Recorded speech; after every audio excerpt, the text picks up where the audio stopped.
going to call this meeting of the Parent and Community Outreach Subcommittee to order. Roll call. Mr. Bailey? Mr. Dias? Here. Mr. Corrick? Here. Salute to the flag.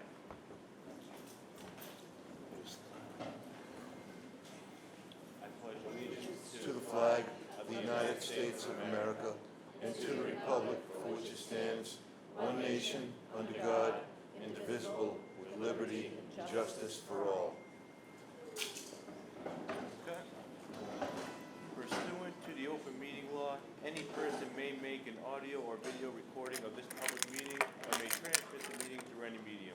Attendees are therefore advised that such meetings or transmissions are being made, whether perceived or unperceived, by those present are deemed acknowledged and permissible. Citizens input. Do we have anyone that signed up for citizens input? Do not. Is there anyone in the community that's not here for the PTO presentation that would like to give a citizen's input? Okay. Seeing none, we're going to move on to 3-1, update parent-teacher organizations. So we have a list of parent-teacher organizations here. We're going to call them one at a time. If you'd like to come up when you're called, again, go at your own pace. Go whatever you want to present. Talk about your scope of work, successes. Maybe if you want to give meeting times or how other parents can get involved. That would be great. If you want to just come right up to the front here. First, we'll start with the Tansy PTO. Is anyone here from the Tansy Parent-Teacher Organization?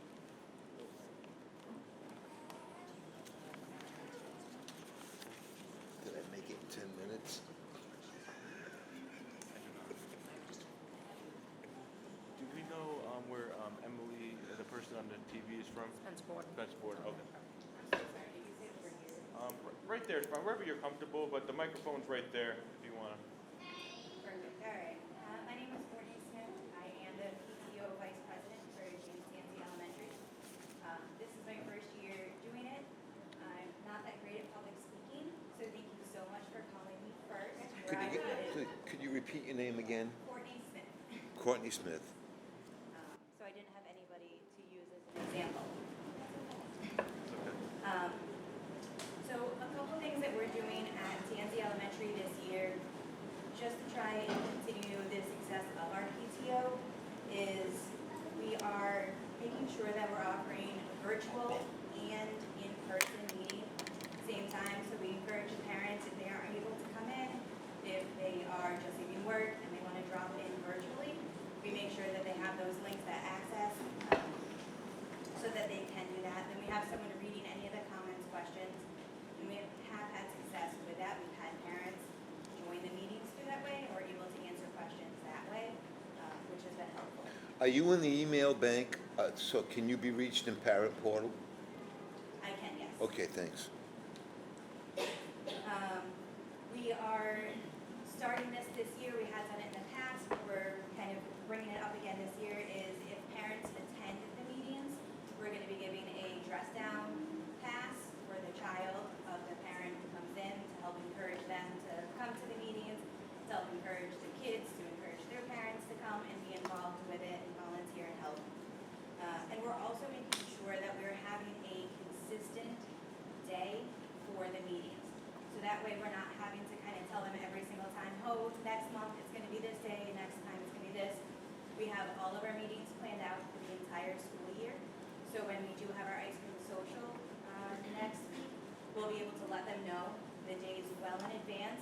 Hopefully that'll help the teachers, anyone who wants to become involved and plan out what meetings might work best for their personal and work schedule, and then the parents as well. So we have that whole schedule listed out, and it's going to be consistently the same time, obviously, but that same first Monday of every month. That way, everybody knows what to expect. Other things that we make sure we're doing is when we're advertising, we utilize Parent Square, we put flyers, and we make sure to have them in all 3 languages, English, Spanish, and Portuguese, just to make it easier for all parents to be involved and feel comfortable making sure that they're getting the most of the information. Courtney, what's the date of the ice cream social? August 27th. So that'll be lucky enough to be one of the top 10 schools in Massachusetts to have great attendance. So we are also being awarded a signed basketball from the Celtics in a presentation. So we'll have a signed basketball in our entryway for last year's attendance. We'll get it this year. And we're having our ice cream social with Carol Viola. And like, so sorry. Will anyone in the Celtics be in attendance? We are hoping, some of us have reached out. We don't know, supposedly someone from the organization, but that person from the organization could just be someone working at the department. But someone will be handing it to us. Fingers crossed, Tatum, but unlucky. And then this year, we're also we created a volunteer form just to kind of get a little bit of interest from the parents who are coming. Some of them might never have known how to volunteer, or they're afraid that if they sign up for the PTO, that it's a year-long commitment. And we just want them to know you don't have to give everything all of the time, but if you're able to help us with a float, if you're able to help us with a kindergarten ceremony, if you're able to just kind of give us a little bit of time for one thing, and you want to let us know that, we'll reach out to you at that time. So we did create a parent interest volunteer form to get all of their contact information, the best way to contact them, and what they want to do. So those are some of the things that we're implementing or re-implementing this year to really help that engagement. We're really lucky we have a great PTO, great parents at TNZ also, teachers. So just really banking on that to continue to be successful. If I can ask you a question, because I know some members like 2 months ago, came before the committee and had some concerns about the integration with Westall. Have you received, within the last month, any more concerns over transfers from Tansy to any other school? We haven't heard anything yet. I know each of us on the PTO have different kind of contacts. Most of our kids are in different grades.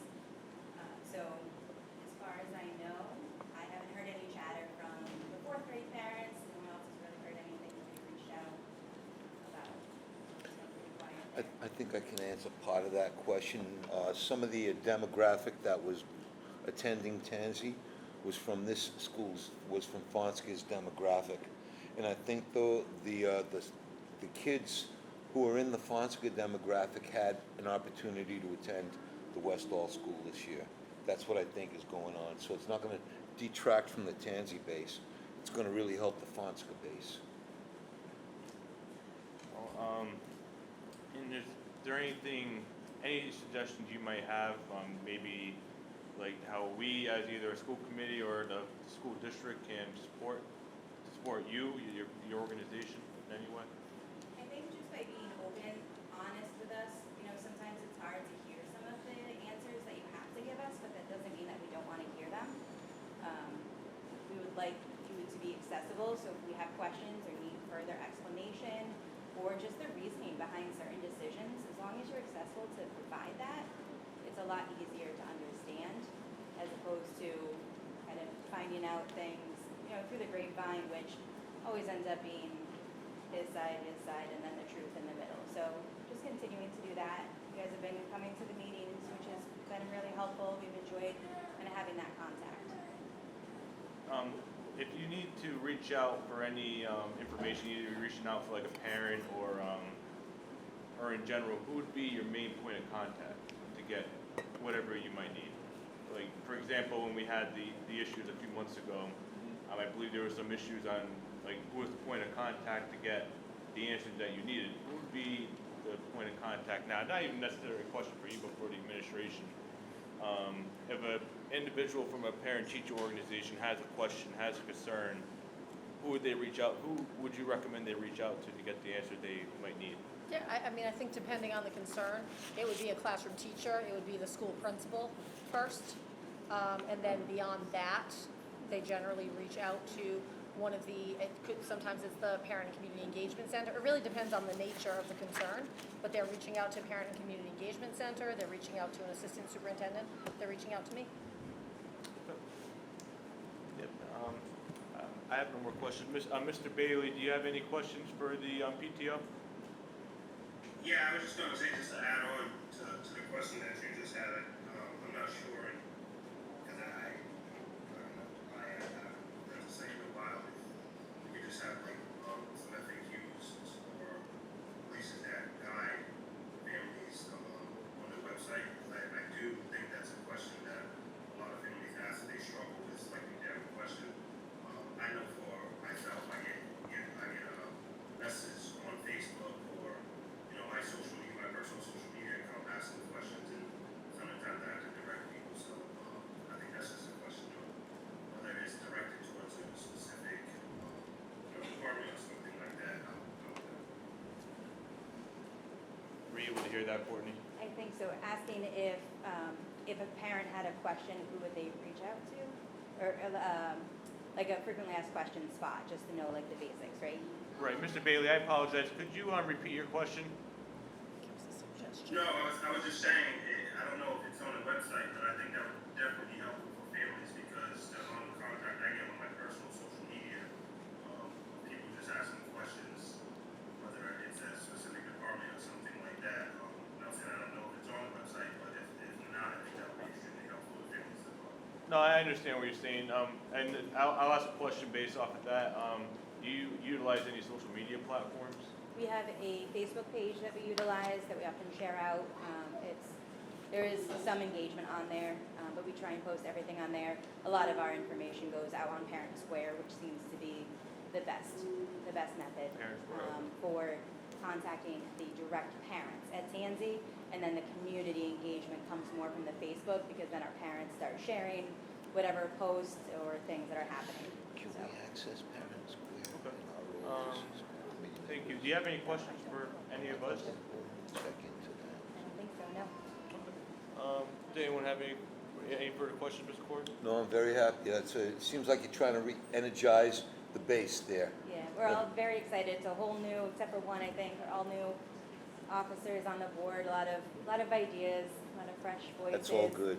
And a lot of parents who have already started voicing that they're really excited the direction we're taking this year and are looking to involvement. So Best wishes on thank you. a very good year. Thank you. Appreciate that. Thank you for coming down. Of course, thank you. Next, we'll move to the Sylvia PTO. If anyone's here from the Sylvia PTO.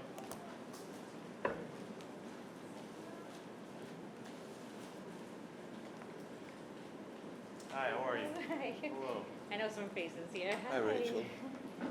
Yeah, okay. So that's okay with you guys. I'm Rachel Silva. I'm president of the Frank M. Sylvia School PTO, and this is Mary Ann LaFleur. She is on our executive board. This will be my third year as president, and Mary Ann's third year being on board as well. We both have children, obviously, in the school. We actually have matching kids. We both have fifth graders this year and third graders. So we're excited to start a new school year with them. We kind of set up a little guide for ourselves here, so if you guys don't mind. Oh, yes, please. Okay, so the Frank M. Sylvia School PTO plays a vital role in supporting the school's mission and enhancing the educational experience of our students, and we concentrate on the following areas. Our first one is definitely the one we push really hard, is to promote parent and guardian involvement. So we facilitate communication between parents, teachers, and the school administration through Parent Square, through our monthly meetings, and our Facebook page. So we do have a Facebook page. We also hold our monthly PTO meetings to discuss our goals, progress, and new initiatives. We do ours virtual. We've been doing ours virtually since the pandemic, and we have found that we actually get more people to come that way. But we actually really like Tansy's idea, and we wrote that down to try to do both. Like, we'll try to have some in person again. We always laugh when people come on, and our vice principal, Melissa Hummel, is a big part of our organization. But we're always saying people will run to their stove, there's kids in the background. So it's actually worked out for us to have it virtual, because we found that people can still have their children there and be watching them, but still be active in our meetings. So it has worked out. But that was a great idea they had to combine, so maybe we'll try that this year. Because we do miss the in-person aspect sometimes too, yeah. So we'll be trying that. Our second part of our scope is our community and social events. So we plan social events like family fun nights, fun runs, trunk or treat. We have dances. We just started bringing dances back, so that was exciting this year. Our first dance we had in a really long time. the kids enjoyed that. We have game nights. We also have holiday events, and we get involved in the form of a Christmas parade every year. We do this, of course, to foster our Sylvia Star spirit, because we just kind of want to keep promoting that in line for the kids to constantly have school spirit and love coming into the building every day. As far as our fundraising goes, we plan and execute fundraising events like bake sales, catalog sales, and then some of our events we do a small cover charge, and that helps us buy food, supplies, yeah, like anything we need. Maybe like if we're having like a guest come in, that the money can kind of go there as well. So it's an easy way to kind of support our event, but at the same time make a little money for the next event. So that's how we look at it. We also try to get some business sponsorships throughout the city. Sometimes it's just stuff like donations. A bakery would donate something. During our staff appreciation week, we always pull in and ask people for help with that, and it comes from parents but also businesses as well, so our sponsorships are big. Our volunteer coordination is another part of our scope, so we say we like to assemble parents and community members to assist with our school events, classroom activities, and other school needs. I think for sure that's something that this year we want to try to get a lot new people involved. We always try, especially with kindergarten parents, it's like you're starting fresh, come on in and join us. And it's great to have new voices in there. So we're going to try that again this year to try to pull some new parents in. We have a large school population, and we do feel that we don't get to see everyone at those meetings. So it'll be a new year coming in of trying to pull in some new parents to our organization. And then teacher and staff support is huge. We actually normally do have a few teachers that join our virtual meetings, which is great. A lot of times parents will have a question that only the teachers can answer. So it's great to have them there sometimes, because we'll be like, hold on, and toss it over to them. So that's been really great. We also, like I had mentioned, we plan their staff appreciation week with daily events and meals, just to show them gratitude for all they do for our students. We also provide funding and collect donations for classroom supplies and resources that the teachers may need throughout the school year. Let's see. I think our biggest thing is that we just want all of our families to feel valued and engaged, and I think that leads to a successful learning environment, both socially and academically, for the kids. We love to see that parking lot full at night, basically, to know that the kids want to come back and the parents want to come back. So whatever we try to promote, whatever event we're having, that's one of our successes, is that we've never turned people away, but sometimes it gets really close that we could be at capacity for some things, and we just can't have any more people join us. So we always try to push, like, sign up early, things like that. We have to say that Parent Square has been a big help to us, right? Just getting the messages out there. The days of the flyers and the backpacks has kind of passed. So some people still like it, but we always say that I also push on our Facebook page that they need to join Parent Square. Please join Parent Square. And whatever we share on there, it's also usually coming right from the principal or right from Parent Square. So just an important way to get parents involved and make sure that they're on that app, because as a teacher, I know how important it is, but we try to push that to parents, that they need to get on the app to get all the messages from us. Let's see. We definitely built a network of parent volunteers who regularly assist. We're always looking for new people to help. And like I said, we use Parent Square and our social media page to really push all of our information out there. Let's see. Any questions for us? Go ahead. It just sounds like you got a very energized base going on there, Thank you. you know, in that when schools and parents work together, it just proves successful. You know, that spells success, so keep up the good work. Thank you. Thank you. And just piggybacking off what Tansy said, your virtual meetings, are they held once a month? So we try to have them monthly. We don't have set meetings, but that's also a great idea that we could pull from Tansy. Sometimes we'll get too busy during the holidays, or we'll skip a month if we have to, but we always make up for it somewhere. If we have an event coming along that we know we need to have a meeting for, that's where the virtual meetings have really helped us to say, okay, next Tuesday, 6 o'clock, be there, and even if it's short notice, whoever can come, it helps to spread the word out for us anyway. Okay. And it sounds like you have like a lot of people in your organization. Give like A number. That's a tough one. I mean, we have probably a core group of about 30 parents that show up every time, but not, and I mean show up to the meetings, but show up to events, there's, over 100. There's plenty out there. It's just our meetings are still on that smaller level, but we're just trying to get more people involved in that core group to really kind of spread the wealth.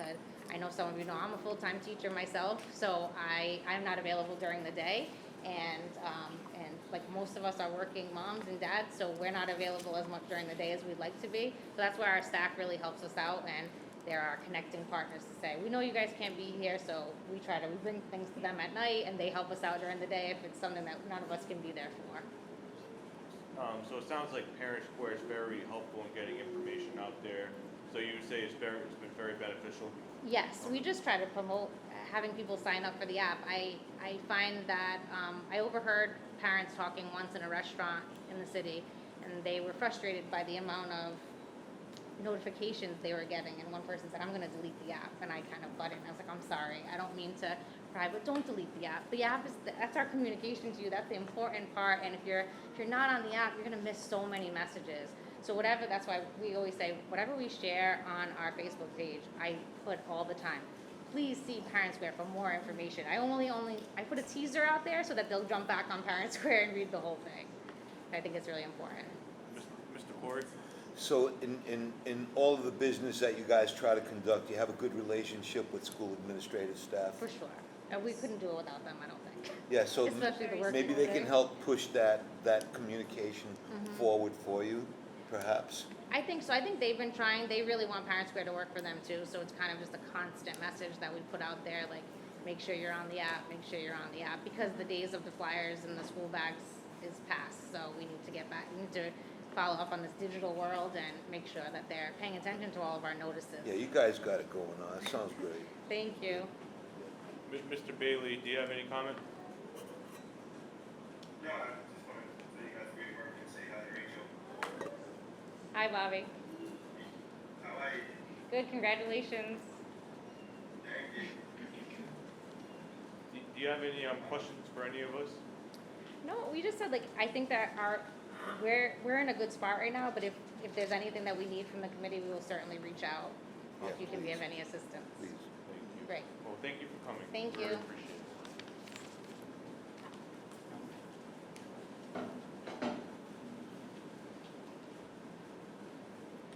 Next, we'll go to Spencer Borden. I believe they're joining us virtually today. Is there anyone else from Spencer Borden?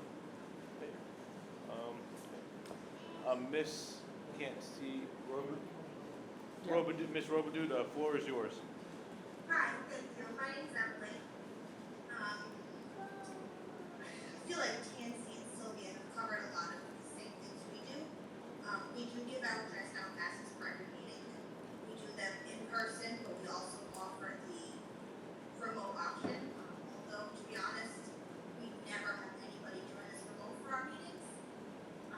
One thing I am noticing, I don't know if I heard right, but did Sylvia say that they had 34 members of their PTO? That comes from the regular. I believe that's, they said was a core membership. Okay, well, that's where I definitely feel like Spencer Borden is lacking, because we have less than a handful that regularly shows up. For the most part, it is myself and school staff working together for fundraisers and events. We don't have much parent involvement at all. We do try to promote our meetings on Parent Square. We also have a Facebook page. We do also still do flyers in the school bags, but we don't get much parent engagement. Well, that's not to say, sorry, for our events, we do have tons of parent engagement. Most of our events are very popular and go over well. We do the school dances, the trunk or treat, and holiday events, and things along those lines. But we have no help planning and setting up and cleaning up for anything. So actually, that's something I was wondering if Rachel wouldn't mind sharing how she got so many people involved.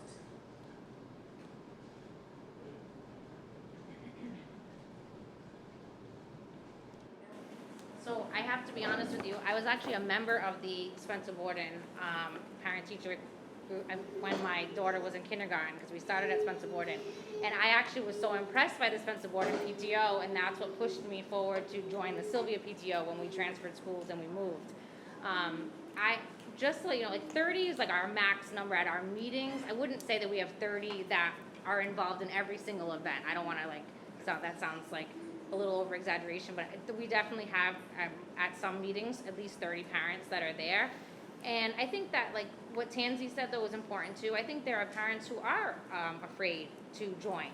And I mean afraid as in, my neighbor was one of them. She was like, I'll go and listen, but I don't want to say anything. And I said, that's okay. Please just come and listen to us. And and now she's much more comfortable speaking out, much more comfortable giving a tip or two or giving some advice. So I think that's kind of the idea to promote to parents, like, we're welcoming. Please come and join us because we need fresh ideas. We need new people involved, and you don't have to be afraid of us. We want you to come in, right? So I think that you guys probably are in that same situation sometimes. I was stunned to the fact that many people didn't know what the organization was all about, and if we had one. And I will still tell you, our Facebook numbers are nothing compared to Spencer Borden's. Like, you guys have a large group on there.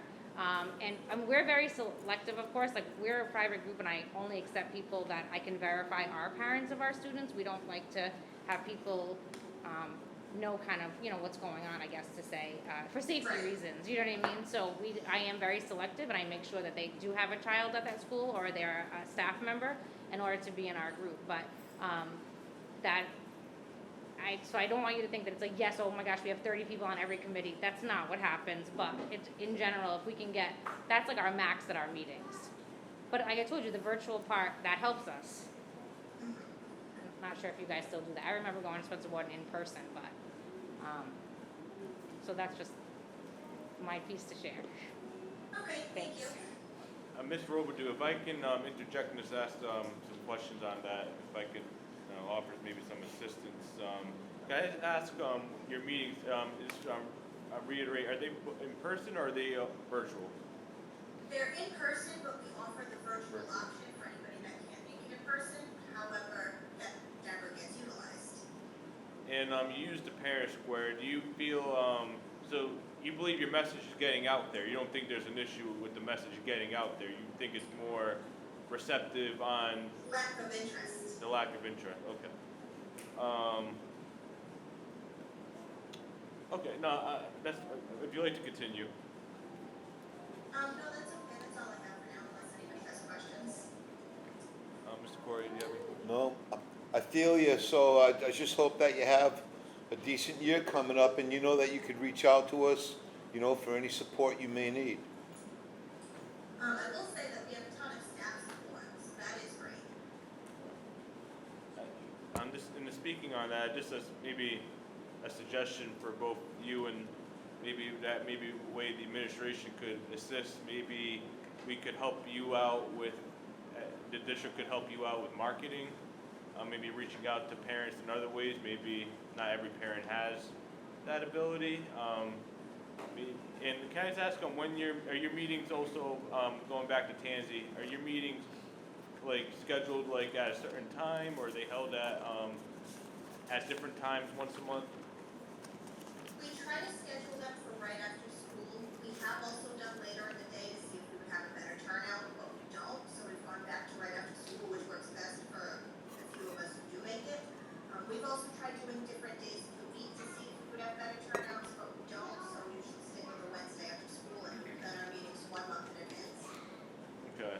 And this is mainly for your, but you said you do hold you would hold various events throughout the year, and they're attended by parents, but you're having an issue getting assistance from parents? Correct. Okay. Yeah, I think I'd love to follow back up on this at a future date.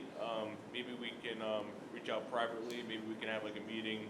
Maybe we can figure out maybe some ways we can assist. I can reach out to Emily. I've got some ideas in partnership with Deb Sardina that I think Okay. could help support.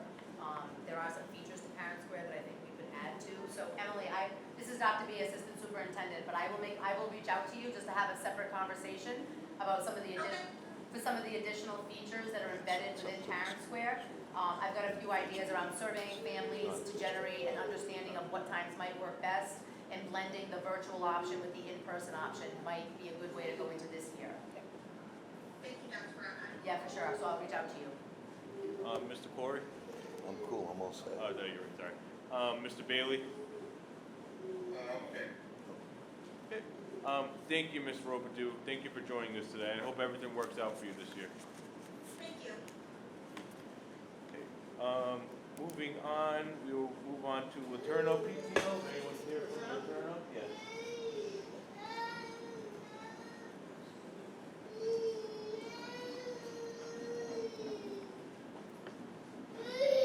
Hello, my name is Tanya Guyton. Y'all know Sean. Principal Sean Simpson. I didn't catch your name. What's your name? Tanya Guyton. Hi, Tanya. I've been running the Laterno PTO. I'll be going into my 8th year. I'll touch on some points that the other PTOs that did. Our meetings, we do, they are the same time, the same day, every month. Usually, last year was an exception because the dates fell on like days that didn't work. But what we tried last year, which didn't seem to help at all, we made magnets with all the PTO dates and we handed them out at open house. Didn't really see, after doing this for so long, you get an influx at the beginning of the year and I'm lucky if I get 1 or 2 people to stay, but I do have a good core group. I also have a great staff at Laterno School that's always helpful, and so we make it work. We do a lot. I feel we do a lot, but we do have a core. We had an incident a few years ago where a principal came in and she didn't like that she couldn't control the PTO, because as a PTO, it's run by the parents and it's not run by administration, and she didn't like that she couldn't run it. She actually filed a complaint with the Attorney General against us, and so I'm here to advocate for PTOs to Your let principal? our old principal, before him, the one before him. Our PTO, I think, is the only one that's actually registered. We're registered, no, I think Watson might be also, because I was friends with the Watson PTO when I was going through this, she did the same thing. We are a registered 501c. We have our raffle license so that we can legally run raffles. We are registered with the Attorney General. We file our taxes every year. When this happened, when she came in, like I said, she didn't like that, and actually, Ken Pacheco was he was involved in this back a few years ago. She actually cost us thousands of dollars because of what she did. Even though I was trying to get us legit, I was in the process of getting us our 501c. Because of what she did, we had to backfile, so we had to hire an accountant to help us go back and file everything. We had, everything that we had to file, and so I want to focus on making other PTOs aware that this can happen. Being a 501c, it is registered, like it is tied to my Social Security, and that's why I more than likely will be doing this. My son my last trial is in 3rd grade. So I've got 3 more definite years, and then after that we'll have to see where it is, because it does have to transfer over to someone. But even if you don't want to be a 501c, I wanted us to be a 501c because when we reach out, because we do a calendar fundraiser, we did a fun run where we got over $3,000 from sponsors to pay for shirts for the kids for the event. But when we do stuff like that, because when I first started the PTO, I didn't realize that we did have our own tax ID, but I didn't know at the time they gave us the cities, which we're not supposed to, because anything you raise under the city's number is supposed to be filed. Anything that you raise is supposed to be filed under that. So I was trying to get away from that, and that's why I was starting to do that, and then she came in and did what she did. And so we also carry our own insurance for if we have events. If something happens, we have insurance that covers us. I'm sorry, I didn't prepare you this. No, it's okay. I mean, I think partly why I'm here is to have a public space where I can thank Tanya as president of the PTO at Laterno, all the board members, all the volunteers, because the fundraising that Tanya and everyone involved, it continues to support both students through field trips, shirts, fun events.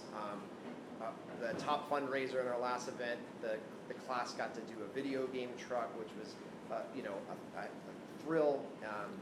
It's a great organization. They bring a lot of support to our school. I think Tanya's, here to really help advocate other PTOs, that PTOs really should be working together, and we should be helping each other out, because we may not know all the components that we need to do at times. I do have to say, when I was going through everything with that old principal, the assistant superintendent, it was Ann, right? Dargan. At the time, she was very helpful, and so I had to reach out to district before, and I've never had a problem getting help. And so I feel like there is an open communication. I've never really dealt with the committee, but Mimi's still part of the committee, right? Mr. Larrabee, yes. Yeah, I had run into her at the Boys and Girls Club a few years ago, and I had talked to her about wanting to do something to advocate to other PTOs so that they don't go through what I went through, because it was hell. It really was hell, and Sean has been amazing. He's always there for me. And the only other thing I would wonder if there was a possibility if PTOs can have their own parent square. I mean, not that he's great. If I send out a message, say, here, can you send this out? But I feel like I don't want to keep bugging him to do it. And if we had our own access to just send out our own messages, we do have our PTO has a Facebook page. We do our meetings in person, and then we run a live, and then I save the live video so anybody can go back and watch that live video after if they want to of the meeting. But I mean, as organized as we are, we're unorganized as well. We try to make our meetings fun, because we're volunteers. We don't get paid to do this, and people don't seem to realize that we don't get paid to do this. And so I try to make it as fun as possible. And when everything happened with that principal, I felt like it was work when I had to go, because she made it it was a lot. I was actually to the point where I almost quit it, and I'm glad I didn't. I'm glad I stayed and I fought it, and I got our PTO. I mean, we have a great core. I mean, we were able to, with our fund run, we were able to give each grade level $1,800 for field trips. We supplied staff appreciation week. We provide that. We run dances. We run a trunk or treat. We run a holiday shop. We run the book fairs at the school. I mean, we do a lot, and we do it for nothing. And I got attacked, and as someone who doesn't get paid, I try to keep it fun, and she made it not fun, and I would love to help people to not ever have to go through what I went through. If I can, I have a few questions. Yes. But first, on the, you get insurance for your events. Yes. Is that a requirement through No. the district? No, Have insurance? so a PTO, we are a separate entity. We are our own entity. We are not affiliated. Administration can't hold. We do have a set of bylaws, and I'm more than happy to send them to you. I didn't get a chance to print them out. I'm more than happy to send you a copy of our bylaws. We haven't gone through them. I don't think much is going to change this year, but because during the summer I try to stay away from the PTO stuff, so we haven't met yet. But admin, so the SACs, the vice principals, all them, they have an advisory position on our board, so they can advise, but they cannot hold a regular position because they are school and it's a conflict of interest. Teachers can be on our board, but admin can't, because they already have a advisory position. So that's, we have Understood. rules about our bank account. We have, there's. I had to get it in line because of everything that happened. Mr. Corey? I just want to take a moment to say thank you. It's clear how effervescent you are as I'm nervous. My heart was beating eight-year president of a PTO. It's quite admirable, and I admire what you're doing. Thank you. And when you said you do it for nothing, no, you're doing it for great amounts I of do it for my kids. love. My kids love it. You're doing it for great amounts of love, because the love is in your heart, clearly. It's on behalf of the children of the school and the other parents. And I also want to thank Mr. Simpson for giving you the support here. This emotional support is so necessary for success. And as far as going back to your past, forget about that. That's an episode that I'll tell you, as long as we're around, that should never happen again. But I remember when Mr. Simpson came aboard and how excited we were, because he came from another district, I believe Somerville, right, Sean? Chelsea. Yeah, Chelsea. He came from Chelsea, another real struggling district, And so we were very hopeful when Sean joined Fall River, you know that things were gonna, and now here's living proof of that turnaround. Thank you to you both, really, thank you. very Yeah, much. he's my third principal. I had Brian Raposa was my freshman. He was still great to work with, and then we had the one come in, and I had all the problems, and You got no more problems. no, Now you because got I have a support. legit, and if any other PTO is interested in finding out what to do, please let me know, because I would hate to see what happened to us happen to anybody else. State that clearly to all the PTO people here. I am around, I'm the Laterno PTO, we have a Facebook page, you can reach out. I'm more than happy to answer any questions that anybody has. You don't necessarily have to be a 501c, but I highly recommend at least filing with the Attorney General, with the state. Because if we had been, if she had just let me do what I was doing, I would have been able to do it without it costing us thousands of dollars. It cost our families thousands of dollars. If I could throw out an idea as well, and I was actually thinking about it when you mentioned it, if we can get a way that there's some sort of exchanging of ideas between all the PTO organizations, I think we can all help each other throughout the year. So one of the first years, I want to say it might have even been the very first year that I was the PTO president, the superintendent at the time, Dr. Malone, was it Dr. Malone? I don't know, Malone, he held a citywide PTO meeting. It was held at Spencer Borden, and only like half of them showed up. But having like one a year, even one or two a year, really would get everybody together and get ideas going, and you never know what another PTO might have that you're not utilizing. No, I agree. So you're good, so communication's good now, obviously.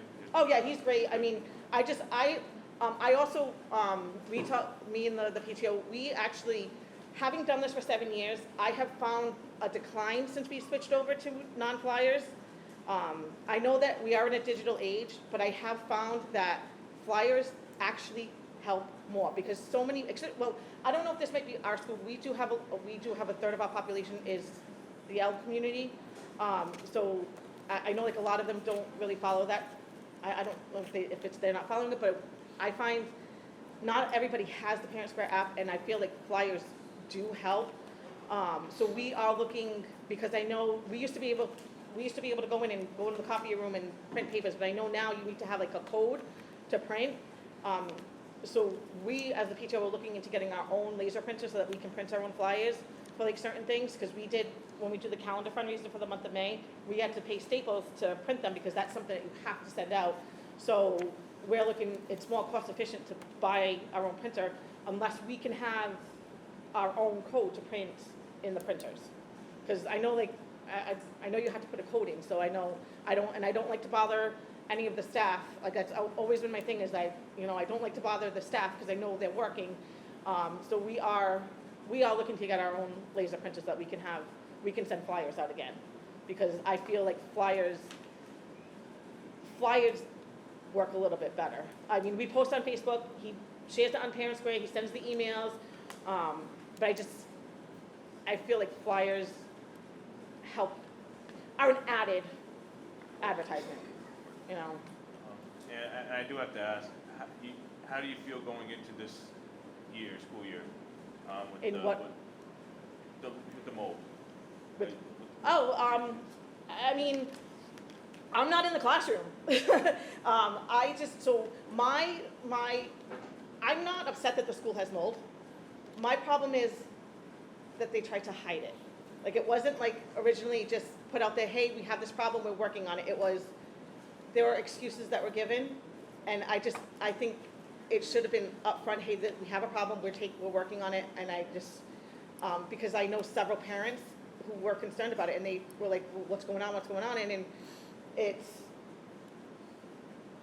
the non-honesty is, I think, where the biggest problem was, because I'm sure other schools have mold in them. Like, I'm sure, like, I think I read that green, it was found in green, and as long as you're upfront about it and you say, hey, we're working on this, don't lie about it. Like, that's my biggest, the fact that was lied about is the biggest problem. But for me, I still love Laterno. Like, to be honest, Laterno is not my district school. I was fortunate that my oldest was still, she still had school of choice when we signed her up. And I was lucky enough to be able to stay at LeTourneau. And I love the LeTourneau community. I mean, I wouldn't be doing this if I didn't. You know what I mean? I've made several friends. I love the teachers for the most part, I think. But I mean, when there's a problem, I just think my kids did go to the summer program. They had to be bused to Dorman because they couldn't go into LeTourneau. I had no problem with that whatsoever. As long as it's being taken care of and it gets done properly, Agreed, but, and I would agree with you, when it comes to like getting the information out there, there could have definitely been a better job at, it's important that, because it's a health issue, your kids go there, we have teachers in the class, but as long as do you feel now is the information you're getting the most up-to-date information going into this year? I mean, as far as I know, it's being worked on. I mean, I have a friend who lives on the street, so I drive by the school. I've seen the vans there, so I'm assuming it's being taken care of, I know tests have been ordered, and, as long as it's taken care of. I mean, I'm not surprised that the school has mold in it. I mean, our school flooded a few years back. Like, it was like the very beginning of the school year. We had a really heavy rainstorm, and the school flooded. Like, it ruined our gym floor. So, like, I'm not surprised that the school has mold. Like, it's just, it should have been handled differently in the beginning. Agreed. Do you have any questions for any of us or anyone in the district or the committee? I mean, other than if there's a possibility to give us a parent square option and maybe a printing option. When we did print, we supplied our own paper. Like, we didn't use the school's paper. We would buy our own paper and we would supply our own paper. So it's not, the only thing is, I mean, obviously we'd use the school's toner, but I mean, I would love to be able to print to the school again. If not, then we are working on getting our own printer. We did set some funds aside for it, so. Superintendent Dr. Bronner, can we get an update on that to the committee in the next few weeks? Okay, thank you. Any other questions or comments from my colleagues? Well, thank you. Thank you. Thank you for coming down.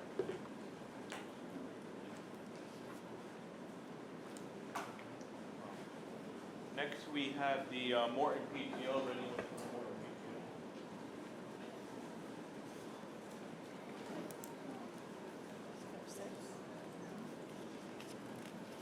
There's one.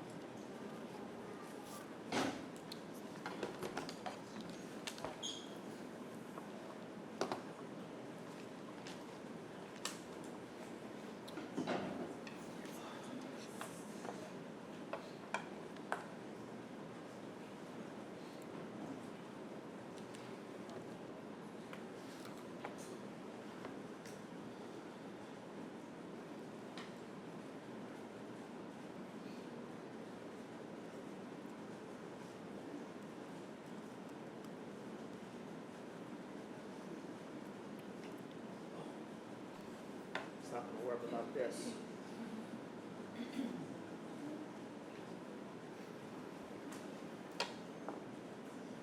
Good afternoon, committee, superintendent. Thanks for having us. My name is Joseph Sharps. People call me Joe. This is Allison Naboski.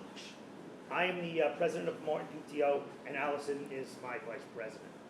Along with Bob Matty, we are, you could call us like the officers of our group, and we're happy to be here today.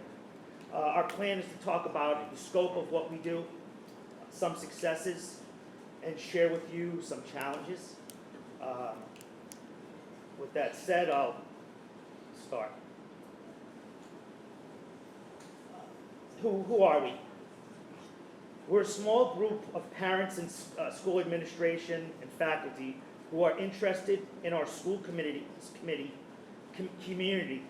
and willing to share our time and knowledge to support and assist and positively contribute to Morton Middle School and the Morton experience, the experience of our students, because that's what it's all about. I'm not here for a popularity contest. It's not about me. I had my time in the sun. This is about our students, our future, actually, because what we put into them is what we'll see hopefully in years to come. We're a function of Morton Middle School. We're a function of Morton's middle school students and its faculty. We are not an independent organization that does what we want to do when we want to do it. And if Dr. B or Dr. G or whoever the doctor is that's there this week is not on board, then we don't move forward. It's about having synergy as a group to conduct activities and events that are going to positively influence our school community at Morton. And that's how we function. Again, it's not about what we want to do, it's about what Dr. B, his predecessor, and the students come up with, and how can we help? How can we mobilize, add our, before I get too crazy, we're committed and continue to work, this is important, we're committed and to continue the work and the foundation that was set before us, okay? I started here in 2021. I have 2 boys. I'm the proud dad of 2 great students, and I love the school. Things have been great. Love the school system so far. We're full of residents, obviously, but we're committed to continue what was done before us. This PTO, from what I understand, was I wasn't around at the school, but it was a foundation. The foundation was set back in like 2016 when the Morton opened up again. And when that did, there were some parents that said, hey, we want to get involved, help, exactly what we're doing, right? Contribute to the experience in whatever way that is.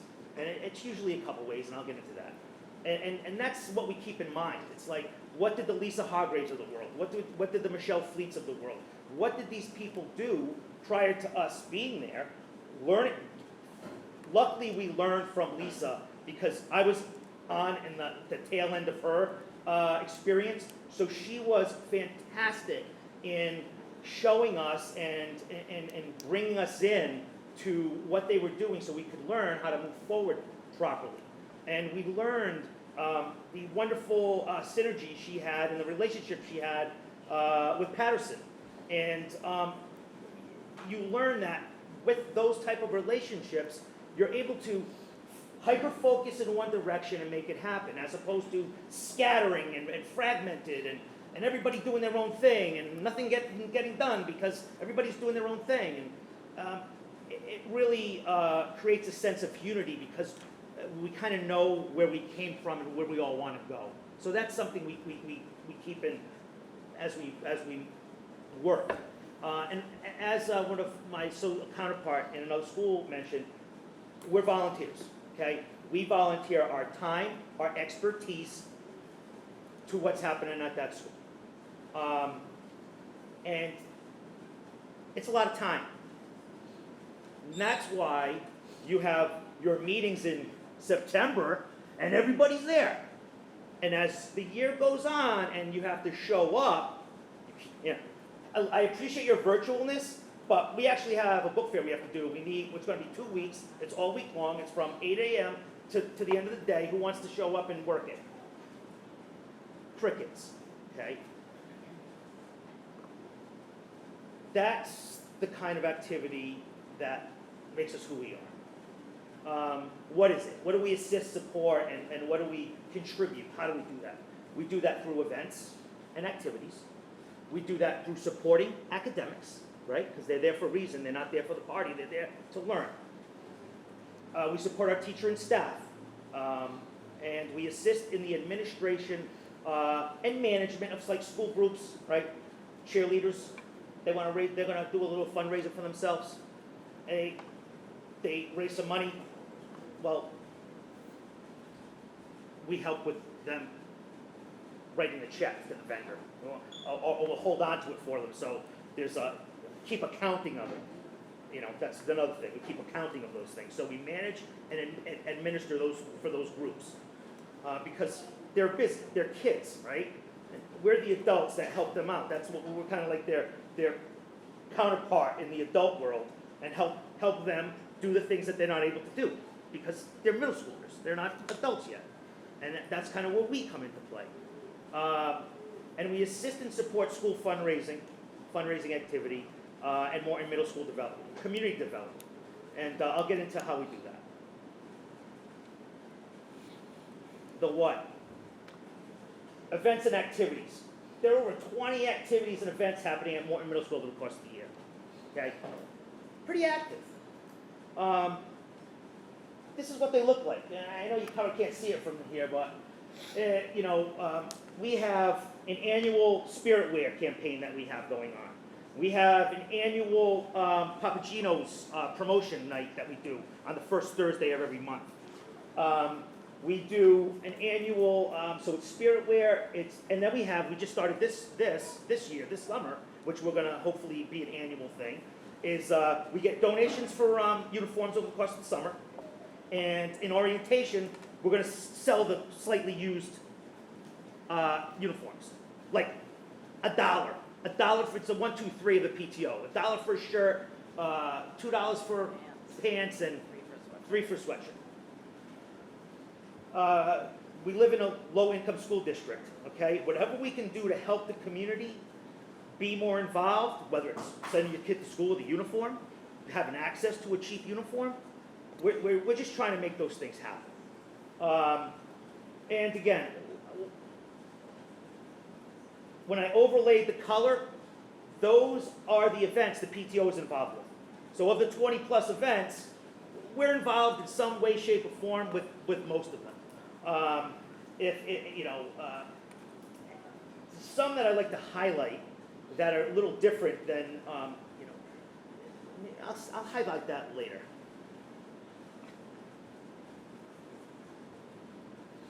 How do we do it? And as I mentioned, supporting academics. We host 2 Scholastic Book Fairs a year. They last a week, okay? It's not like one day, it's a week. We give kids access to books. And I know everything's on digital. No, it's not.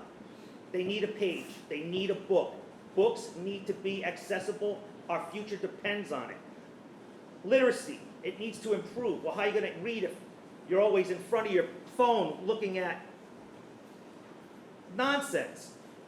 How are you going to keep your attention? How are you going to discipline yourself to learn? How are you going to fight distractions? Spend time reading. So we want to give kids the access to do that for really inexpensive access to books. So we do that twice a year, once in the fall and once in the spring. We man it, okay? I'm lucky enough, God, thank you, I have a flexible schedule. So I'm able to be there with some of our core, and I'll address that whole, how many people do you have in your group? Whoever wants to show up, okay? Our core is about 5 or 6 people, and that's the way it is with everything. That's not like a secret. Everybody wants to be involved, but when it comes time to show up, you get the doers, right? And we have plenty of doers because we're getting it done, as I showed you in that last slide, with the events that we're able to do. So we do our school book fairs. That's a key. We have you were involved with getting the free library in front of the school. We have a free library in front of our school. Get a book, trade a book. We were involved with bringing back the Morton M's. We help fund the Morton M's as well as the pin that goes along with it. Student of the Month. We use our Scholastic Book Fair dollars to get awards. So when the Student of the Month is awarded, they get a couple of tchotchkes. They get a magnet that says, I was a Student of the Month this month. Put it on their fridge or their car. So that's how we're involved with that. Supporting teachers and staff. As I mentioned, we work as a function of what happens at that school. It's about them 100%. So Miss Aruda is putting together a yearbook, and she needs help with accounting of the collections, making the deposits, all that stuff. DJs at events, all of that type of coordination and management that a teacher or a faculty doesn't have the time to do. That's kind of where we come in. We're kind of like the third hand type of thing. We're involved with Teacher Appreciation Week. We try to make the whole week fun for our staff. whether it be continental breakfast that we'll make. And again, picking up these things, going to BJ's, getting the ice, making sure the coolers are in, making sure we put together something that the students, well, the faculty at that point is proud of. They're proud of being a part of this community that we have. And it's really important when you're looking at a school within the last three years has resignations of like 33 faculty, you know? We need to do what we can to keep people happy at that school. It's a challenging environment. I understand that. I'm there all the time. So we try to help that along by participating and recognizing the hard work that the faculty is doing and the challenges that they face. Substantial. I can't say that enough. Support student groups, as I mentioned, cheerleaders, whether it's a 8th grade is very active at the end of the year. They have like their couple of things they do. They have a thing at White's. They have they go on their field trip at the end of the year. So we help with all that coordination and collection and all those things. Now, these events are funded by students. How we help is we make sure that deposits are made so buses can be booked, so event destinations can be booked, because they don't wait for you to get your money raised and then they'll say, okay, yeah, we'll put the date down in pencil, and when you have the money, send it to us. They want to be paid their deposits up front. That money needs to be, those funds need to be accessible.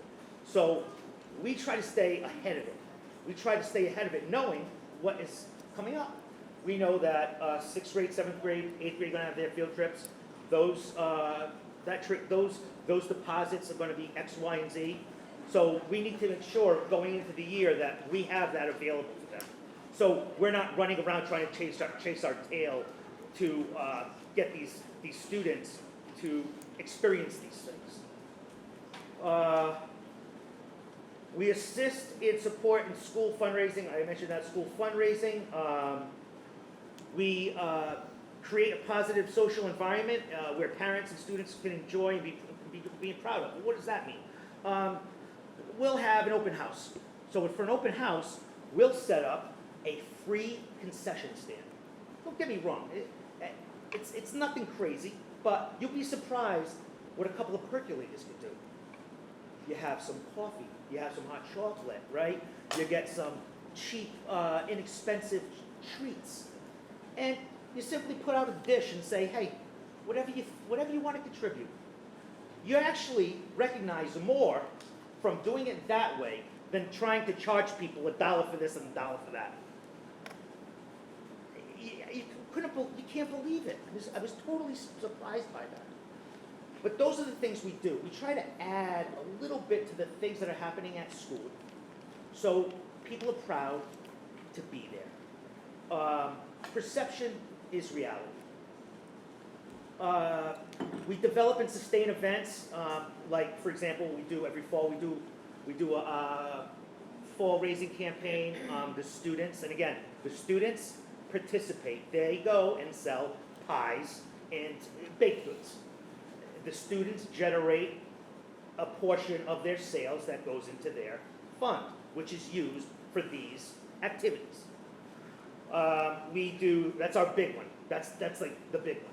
However, as time goes by, and I'll get that in my last slide, your results and the performance is slowly not going in the way you want to see it go.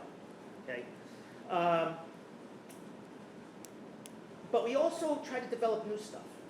And that's about the other thing we were trying to do is, instead of doing these things like make it more fun, but make it more community involved. So we started doing something around the holidays, send a candy cane to a friend for $1. So we set up in front of the cafeteria, right? We promote it. We promote it through all of we have a Facebook page, which my vice president here is responsible for. She's doing a great job. We have about 267 members. We were around 100 and something, but it almost doubled. But we promote it through that. Parent Square is great. It's the best way. And we tell people, hey, look, PTO people are going to be outside of the CAF on these days. You want to send your friend a little candy cane for the holidays. And it's not, there's no like Christmas, it's not about that. It's just about giving or recognizing a friend. And a candy cane's kind of a holiday thing, so, and it worked. It's not a big fundraiser, and we didn't really do it for that. What we did it for is for community spirit, school spirit. And you don't believe how psyched the kids are when they send them to their friends, they're sending them to themselves, they're sending them to teachers. It's awesome. So we've been doing that for the last couple of years. And we're like, you know something, let's pick it up, because what's Valentine's Day? Why not? So let's send a flower to a friend for $1. So we do that. I go up to Boston to the flower exchange. I buy the flowers for like, 75 cents. We sell them for $1. Again, it's not a huge fundraiser, but there's an economic value to things. It's not always about an absolute, monetary value. It's about the economic value and what you can get from that. And huge success. It's just to see the kids wanting to, give and make a difference in another student's life that they're with. It's just amazing. So again, those are the events and the activities we're involved in. And in doing that, I'll get to that in the successes. School support events, again, we're volunteers. Again,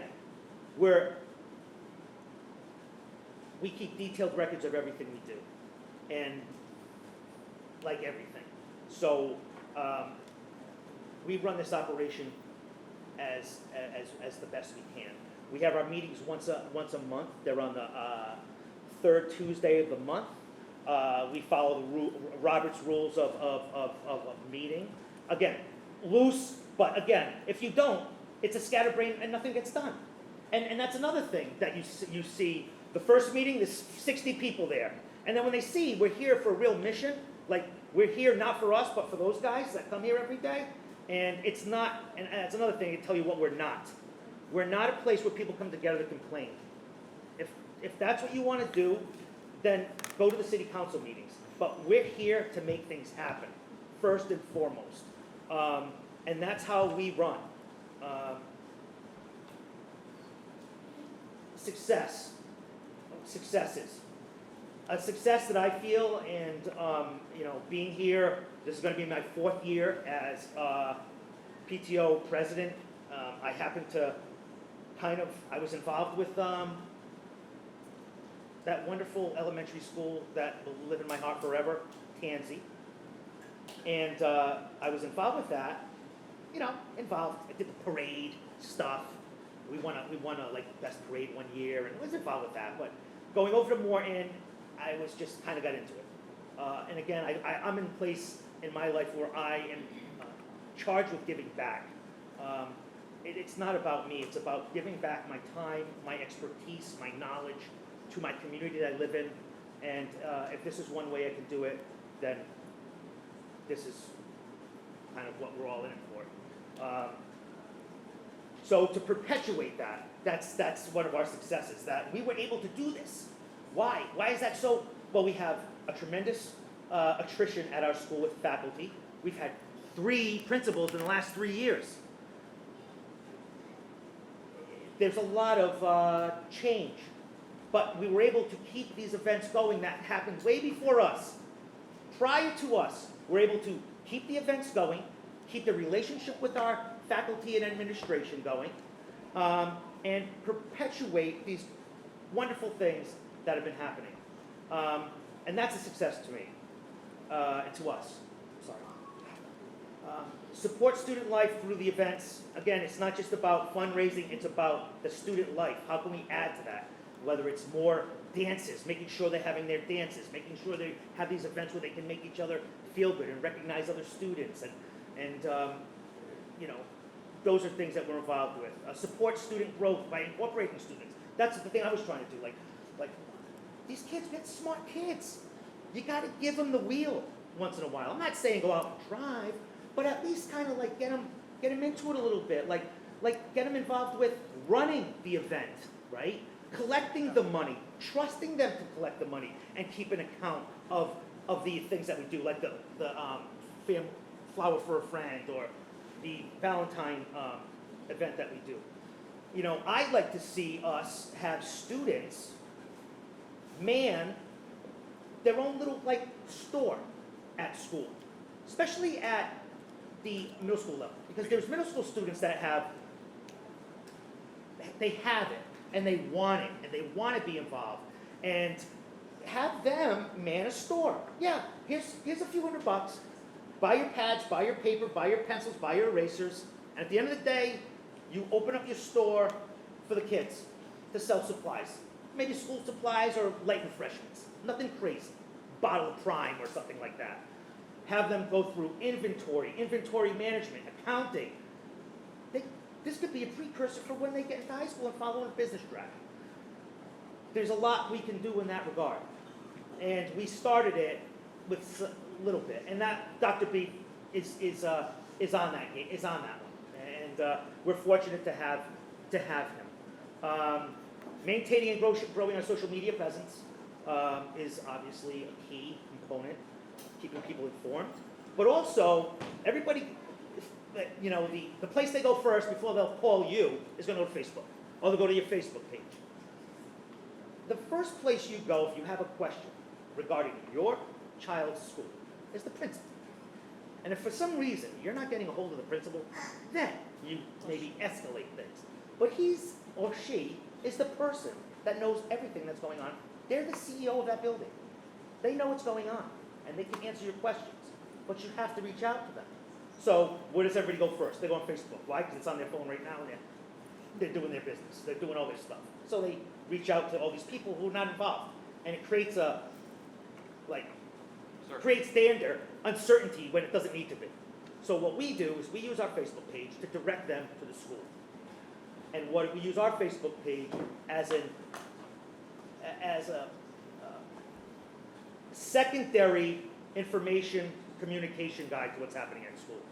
It's not our little private line that we're, you know, planting seeds and, you know, dissent and all those other things that happen on social media, right? Very few positive things happen there. Continue our fundraising, and yes, this is an important thing, and this goes back to some things that were raised. What we have done, and what we have done is make sure we codify what we've been doing. And I showed you a little bit about that. And it might look simple, but you know that menu of events? We never had one of those. It's key, because somebody comes in and goes, what do you guys do? Oh, well, we do this, we do that. No, this is what we do. We do 25 events. Some are ours and some aren't. Some we kind of help out, but some of other ones we actually champion, right? Plan, execute, and you know, respond to those things, right? But we're codifying that. So we're not going to be here forever, okay? And when we leave, I want to transition the next regime the proper way so they know what's going on, so they don't miss a beat, okay? So they know when to call, who to call, who's your rep at this, that, right? Do you have like a manual of like policies or? Yeah, I have everything. Yes. Yeah. Picture's worth 1,000 words. So these are some of the promotions that, like, different promotions we run. This is for our book fair. You know, this goes out in all of the Parent Square. We send this out, you know, will be on our PTO page on our school events. This is a picture of our teacher appreciation. We set out a little, like, lunch spread one day for them. Again, nothing crazy. Everybody loves my Zillies, right? Right? Everybody loves my Zillies. Especially the pizza. Exactly. Congratulations of PTO winter open house. So we had one of our PTO members, Andrea. She does all that creative stuff on stuff, right? She puts shirts and drink bottles and everything. She does. So what we did is we for open house we have people everybody who opens, they come in, And we're like, who are these guys? We're the PTO. You want to be part of the PTO? Well, everybody that gives us their information, and again, we're not forcing anybody. All we do is acquire the information, we catalog it, so we can send everybody a reminder. Hey, next week is our meeting. If you want to join us, join us. But everybody that enters will have a chance to win this nice little gift pack, and it had all Morton stuff, Morton dad, Morton mom, Morton stuff. PTO sign, we go to Staples, ask Staples, hey, do you mind printing this sign? And they make a big poster for it. We design it, we give them camera-ready artwork, and we have that when you walk in, anybody just capture the, we try to make it as easy as possible for anybody remotely who wants to be involved to be involved. And that's the poster we use. Again, you want to be involved and you want to know what's going on, you have to be visible. So we're visible, here's candy cane event, we're not there, but that was the table. We set up, so the students for our scholastic book fairs, they come up with a theme, and we'll try to make sure that theme becomes a reality. So we decorate the inside of that hallway that we use as our bookstore, which is great, the theme was Stranger Things, so we did like the Stranger Things. You can't really see it, but we figured we'd try. Yeah, the students vote on that. So it's not like, oh, we have a theme and we're going to do this theme. No, students tell us what theme they want their book fair to be. Again, it's about them. Here are more examples of order pickup. So our cookie dough. We don't just sell them for two weeks. We got to be there to get the truck before all the frosts. We have to, separate all of them into individual orders. Be there at 6 o'clock for everybody to come pick them up. Once you say, hey, who wants to be there? Hands go down. So my friends and other PTOs, there's always going to be a core of doers. Do never give up, okay? Just keep going. And hopefully your work will inspire others to be part of that core group, right? It's like everything else. How many hearts do we have in our bodies? We have one. We don't have 10. We have one, okay? And that keeps us alive. So as long as you have, Emily, you have one, you're still there. So there's a lot of hope for you. So, again, keep that in mind. Keep that in mind. This is our Spiritware, where anybody can go and order something for their student or for themselves. And it's great. And it allows that, it's like everything else, right? You want to have school spirit, you want to wear the gear, you want to have a cool sweatshirt, you want to have a cool pair of pants, whatever it is. This allows us to do that, okay? Again, you don't make a ton of money, but it allows people a choice. Instead of working a deal with some guy who does t-shirts locally, and then I only can sell t-shirts, I get enough t-shirts. Somebody else wants something different. So if you have onesies and twosies, you have to use a company like this. And I found that this company is very good. It's called, what's the name of the company? First Place. First Place. We do that all year long. And again, this is a picture of the flowers. They're carnations, red carnations. And I included that picture because, again, you sell 215, what are you going to do with them? Well, you get bulk, you have to come back and make the orders and put everybody's message. We put everybody's message on each flower. So they know that this is coming from Johnny and their little message on it. And it's just, it's great. It's great. Where are we here? Next is challenges. Okay. Challenges. And this echoes. Overall participation, both with parents, students, and the faculty. Everybody overall, I'm going to say everybody. I'll say it. There needs to be more participation. That's what I would like to see. That's the challenge, is to seeing the participation. And I'm not saying come to a meeting. You can't come to a meeting, that's fine. But when Johnny comes home with this flyer and he says, we're doing a fundraiser for our school, so we can offset more of the field trip, so you're not coming here with a $10 cost to send the kids to Boston Museum of Science, or to wherever else it might be, or having a field day, a proper field day, where everybody gets a free t-shirt. Another thing we do is Halloween. We do 700 plus candy bags for every student. So on the 31st, at the end of the day, when they're leaving school, the first treat they get is from their school. We go and buy the candy. We make all the bags. We do the math to make sure everybody gets the right amount of candy in each bag, so there's no, you got this, you got that, you know? And it's all good stuff. No squirrel nuts in our bags, okay? No candy cones in our bags. But we need more participation. If you don't want to come to the meetings, that's fine. If you don't want to be part of, the events, that's fine. But when Johnny and Cindy come home, be active. Help.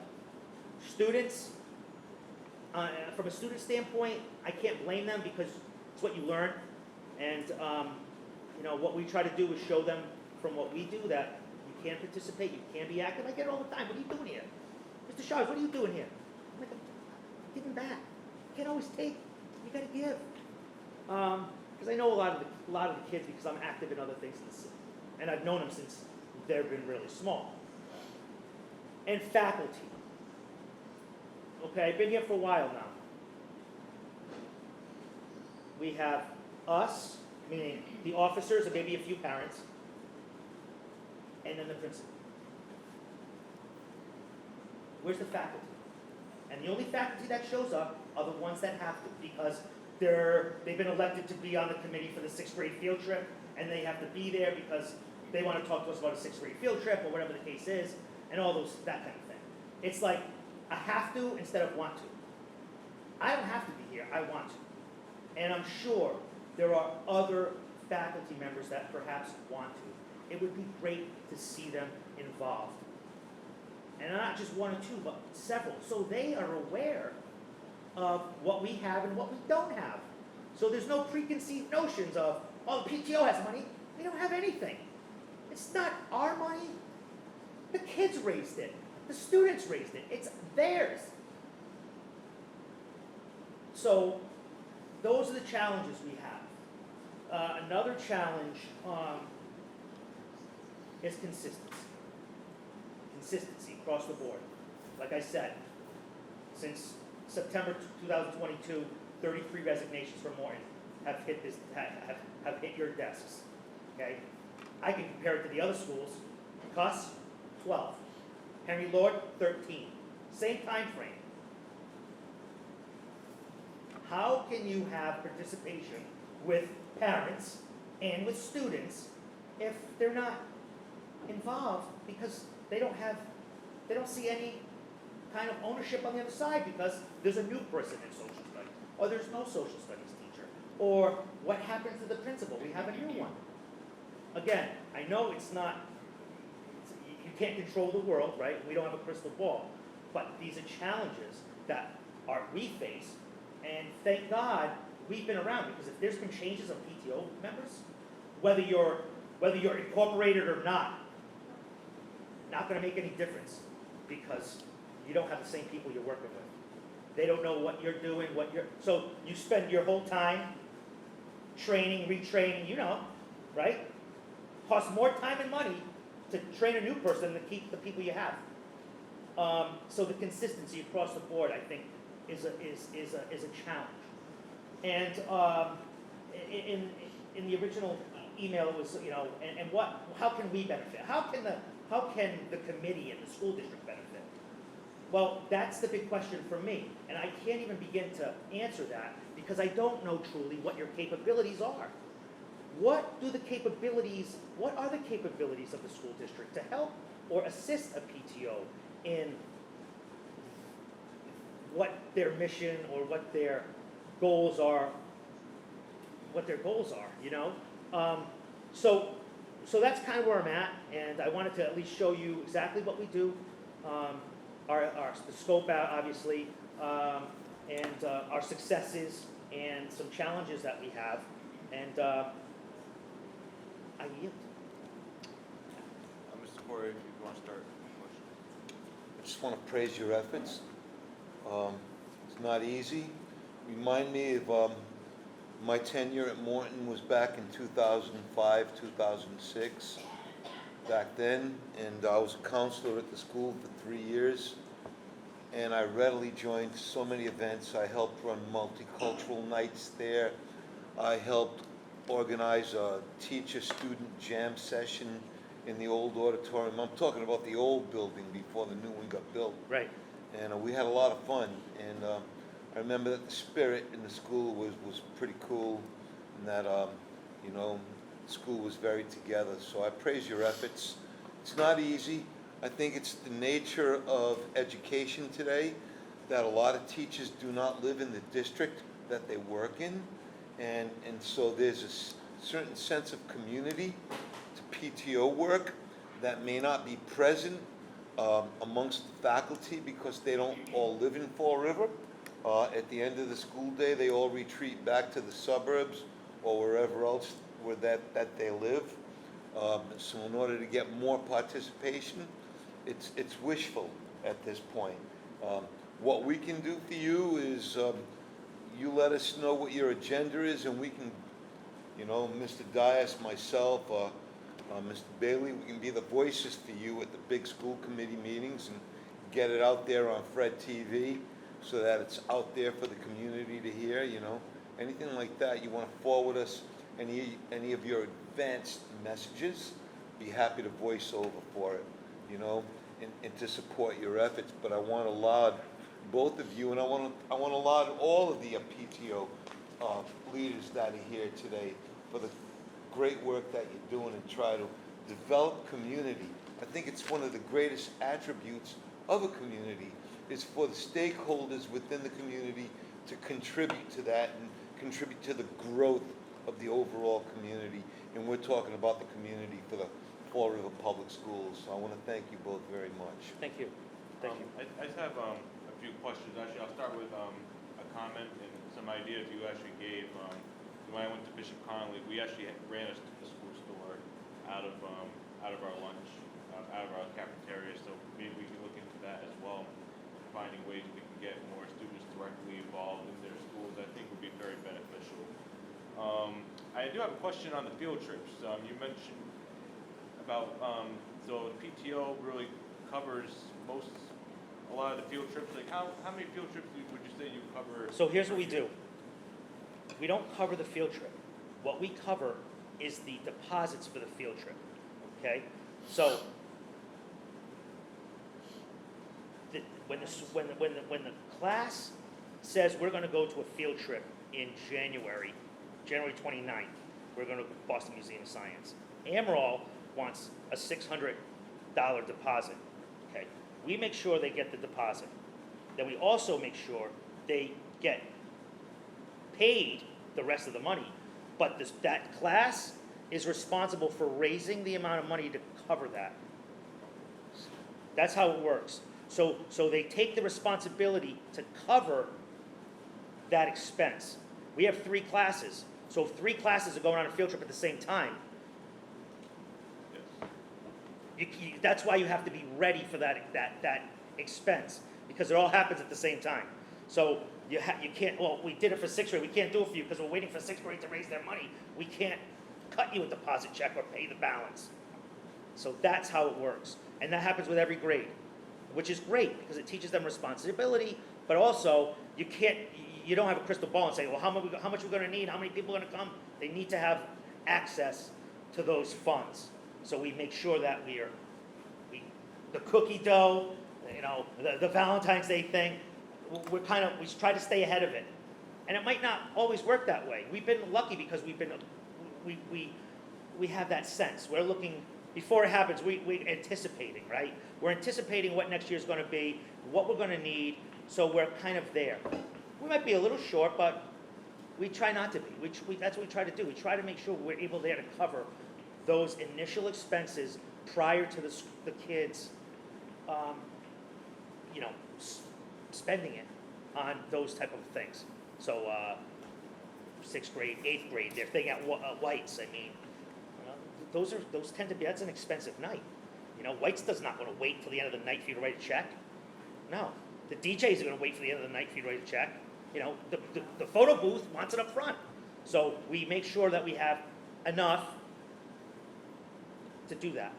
And then we try to replenish it so we can do it again, and we can do it again. And we like to grow it, but there's only so much you can do, and you don't want to have, again, this is not a profit organization. We're just an informal group of people trying to, again, help the school out and function, work as a function of the school. Right, so I think, I noticed like the trend with all the PTOs is really just like the participation, like with all, like across the board. So do you see any issues with like marketing your events out to like, your fundraisers or anything out to the parents? It has to come from within, okay? It has to come from within. What do I mean by that? I mean the best microphone you can have is the principal, because the principal has a direct connect with all of the students and all of his faculty, or her faculty or her students, okay? And they're the boss. So when it comes from them, people tend to at least read, open up, respond, okay? And it looks credible. Me and Allison said something like, who are these weirdos? How did they get our information, right? And if it comes from somebody else they're not expecting, they might not open it up. So as far as the promotion goes, it's been great. It's been a lot better than it ever. It's been very good. It's been, I don't want to say it's a lot better than it ever has been, but it's because of the technology we have. Parent Square is great, and again, there's issues with certain demographics not downloading the app. I think as far as adoption, that's another issue that we could do a better job maybe from a school district to make sure we're getting to that community in a better way. Like, oh, we translated it, put it in Spanish and Portuguese. So what? If I didn't open it, if I don't think it's important, then what do I care what language it's in?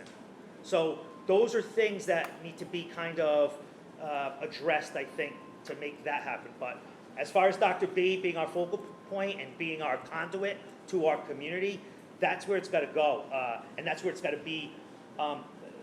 That's where it has to come from. The other thing that will help with the promotion of these things is the staff. If the staff owns it, we're doing a fundraiser this fall. We're gonna, our homeroom wants to have the pizza party. Like, if the teacher isn't excited about it, then why is the student going to be, right?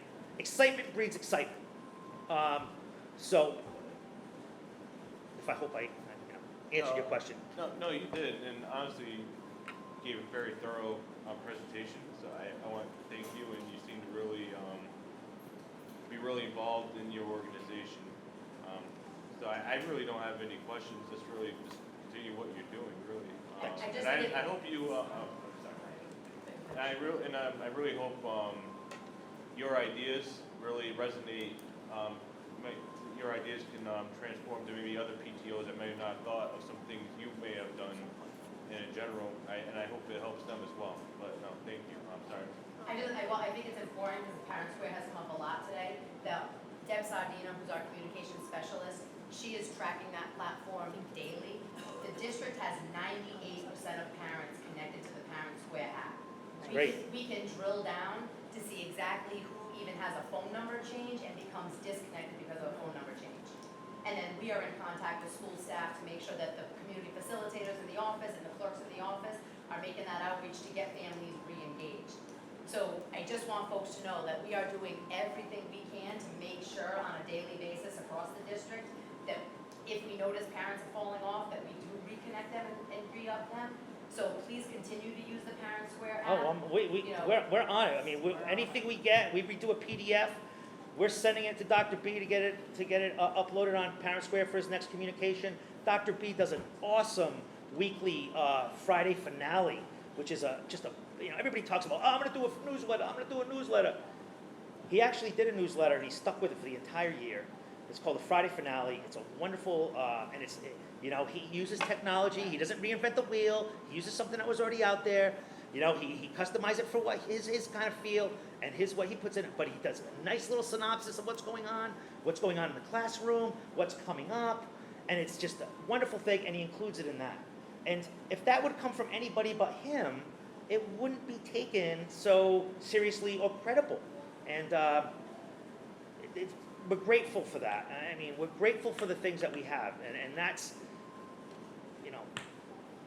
And I think it's important to note too, that one of our initiatives too, coming out of the Joint Labor Management Committee last year for SEL, our objective was really to focus on the adults across our community. Really reinforcing in exactly what you're saying, right? How are we taking care of the teachers and the educators, because they are the ones that are taking care of our kids. And when the adults feel connected, when the adults feel that their community is their second home, I think that's where you get the transformative outcomes from PTO and involvement, right? Exactly. So the secondary levels are certainly hard. We have seen turnover at our secondary level. That is no, mystery for us, but we are working diligently. We are also very optimistic that this new contract, when we finalize the contract, we're gonna be in a different place for our staff in addition to that. And so I truly believe that Fall River is about to be on the cutting edge in a few different places and a few different lanes, but putting our adults at the center of this work. Because when we take care of the adults, they will take care of our kids. So just getting back at You have a better shot, you have a better chance, and you have a better chance with success, and that goes way beyond like the PTO and other things that you're trying to do within the district, especially with this big change that's happening with everybody, and everybody's like, oh no. Well, if the adults were more educated in the reason why what is being done needs to be done, there wouldn't be so much backlash and maybe questions about, well, why is it happening? Why are we doing what we're doing? And that's with the mobile handset issue. But yes, it starts with the parents, it starts with the adults, faculty and parents. Definitely. I just hope you can understand that the work that you're doing is very positive. You're positive role models, and that's gonna wash off onto the kids. Believe me. They're gonna feel you. Believe me, yes, and that's what keeps me involved, because you can't win over everybody. It's the small wins that mean a lot, and our future depends on it. I can't say that enough. Like, it's a really big deal. Well, positive role modeling and caring adults will equal success with children. And I know Dr. B is really pushing the SEL initiatives heavily, and we've embraced it. And we've improved our SEL delivery services phenomenally within the school district. So I'm hopeful, and keep up the good work. Thank you. Thank you. If I can just throw one more idea out there, I think in a way we could help the PTOs, like if you have like a fundraiser or an event like that, let's share it on social media, let's share it on Yes, Facebook. let us know, give us advance notice. Yeah, just let the district know. I don't think there would be an issue with that, sharing it on social media, like the district Facebook page, where I'm sure there's thousands of parents that see the information that maybe want to help out. But no, thank you for coming, Mr. Shaw. Thank you. And Thank you for having us. No problem. I hope we were helpful. Very helpful. I think so. The next PTO we have would be the Watson PTO. Maybe we'll hear from Watson.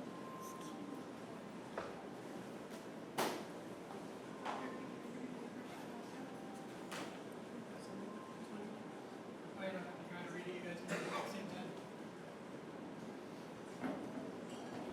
Good evening, everybody. What'd I you think do? some of you know me. What'd you do, switch schools? I did switch schools. Yeah, I was gonna start with that. So I did run Tansy for 2 years. What, are you running for office? Let's go. What office you want me in? So I did run Tansy. Tansy, you have a 2-year thing, so I ran it for 2 years, and then we handed it over to the new board, which I'm hoping runs everything great. The ideas that she came up with sound awesome to me, so I'm taking over Watson, but I'm starting fresh too. So Watson, when I got there last year, I transferred working there. Their PTO was in shambles.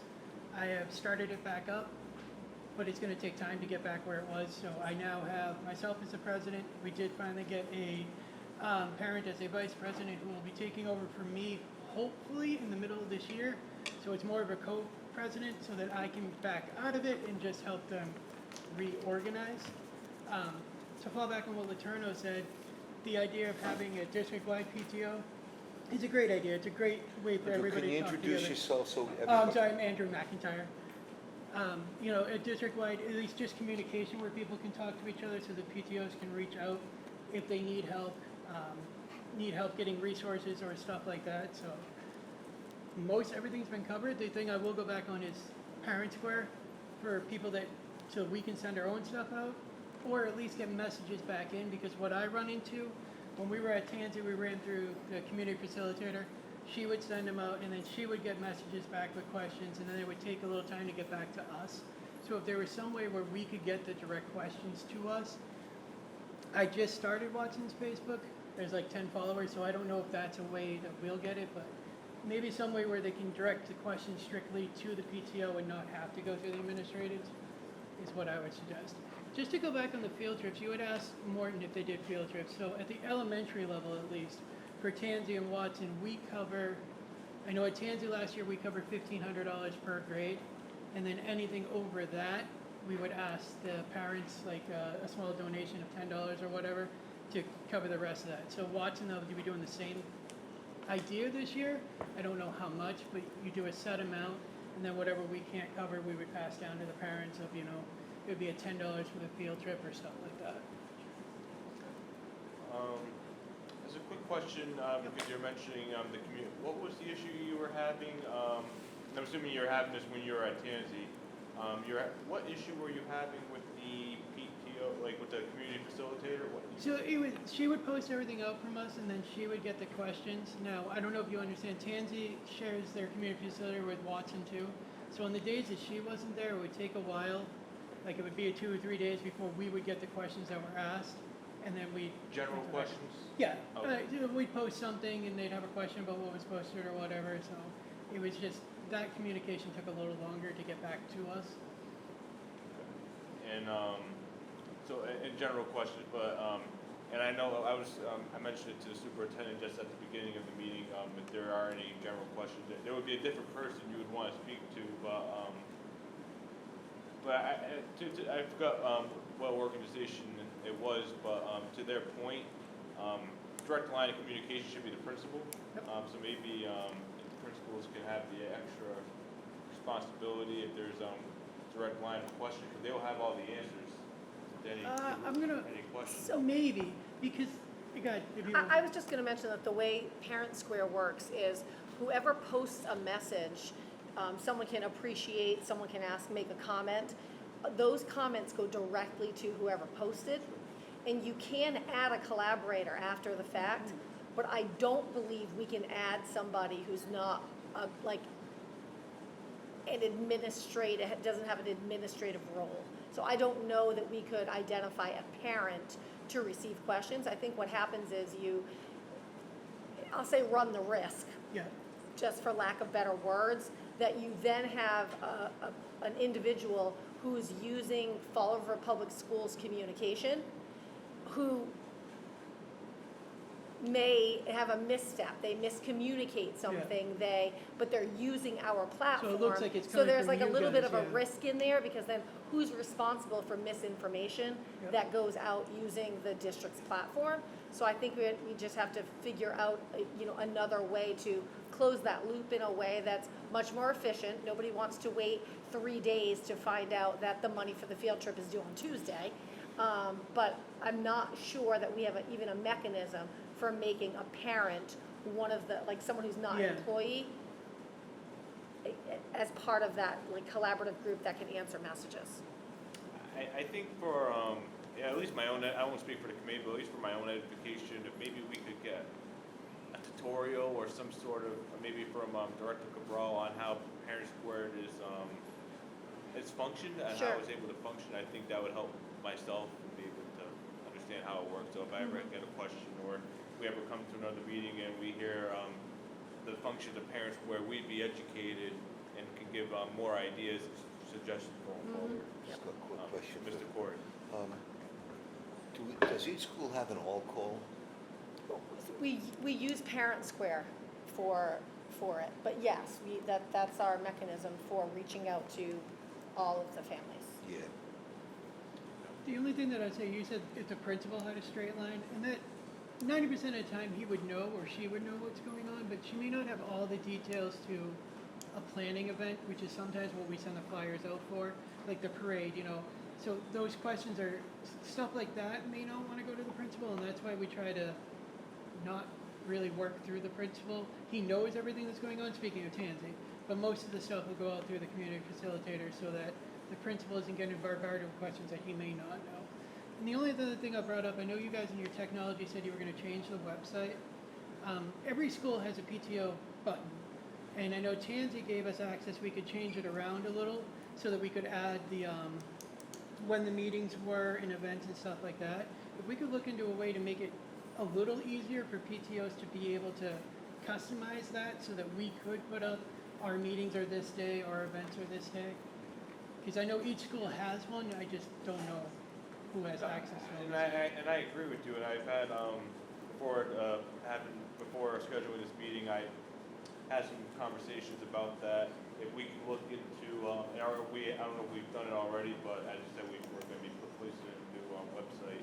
If we could place like basic, like contact information or meeting times, if the PTOs are able and willing on the website, I think that would be helpful. And again, if they're able and also willing, that I understand there could be questions in regards to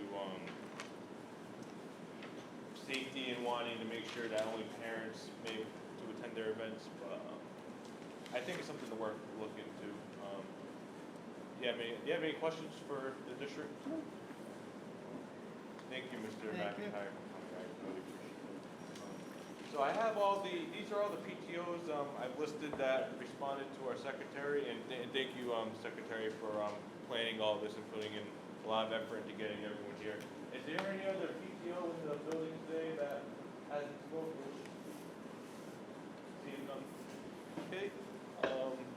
We'll move on to the next item. So superintendent requested that the 3-3 be moved ahead of 3-2 for a scheduling conflict. So I'd like to at this time entertain a motion to move So on moved. 3-3. So moved. Is there a second? Second. All those, should Aye. we take a roll call, or all those in favor? All those opposed? Pass. Okay. Now we're moving on to 3-3, update on caregiver outreach and communication. I'll pass it on to Dr. Ronhard, or Superintendent. I think that Dr. Ronhard and Ms. Kudo have put something together. Very well. Thanks. So this is a summary from the district level. We started with the district, and then each school has their own individual slide that we can certainly post on the website as well.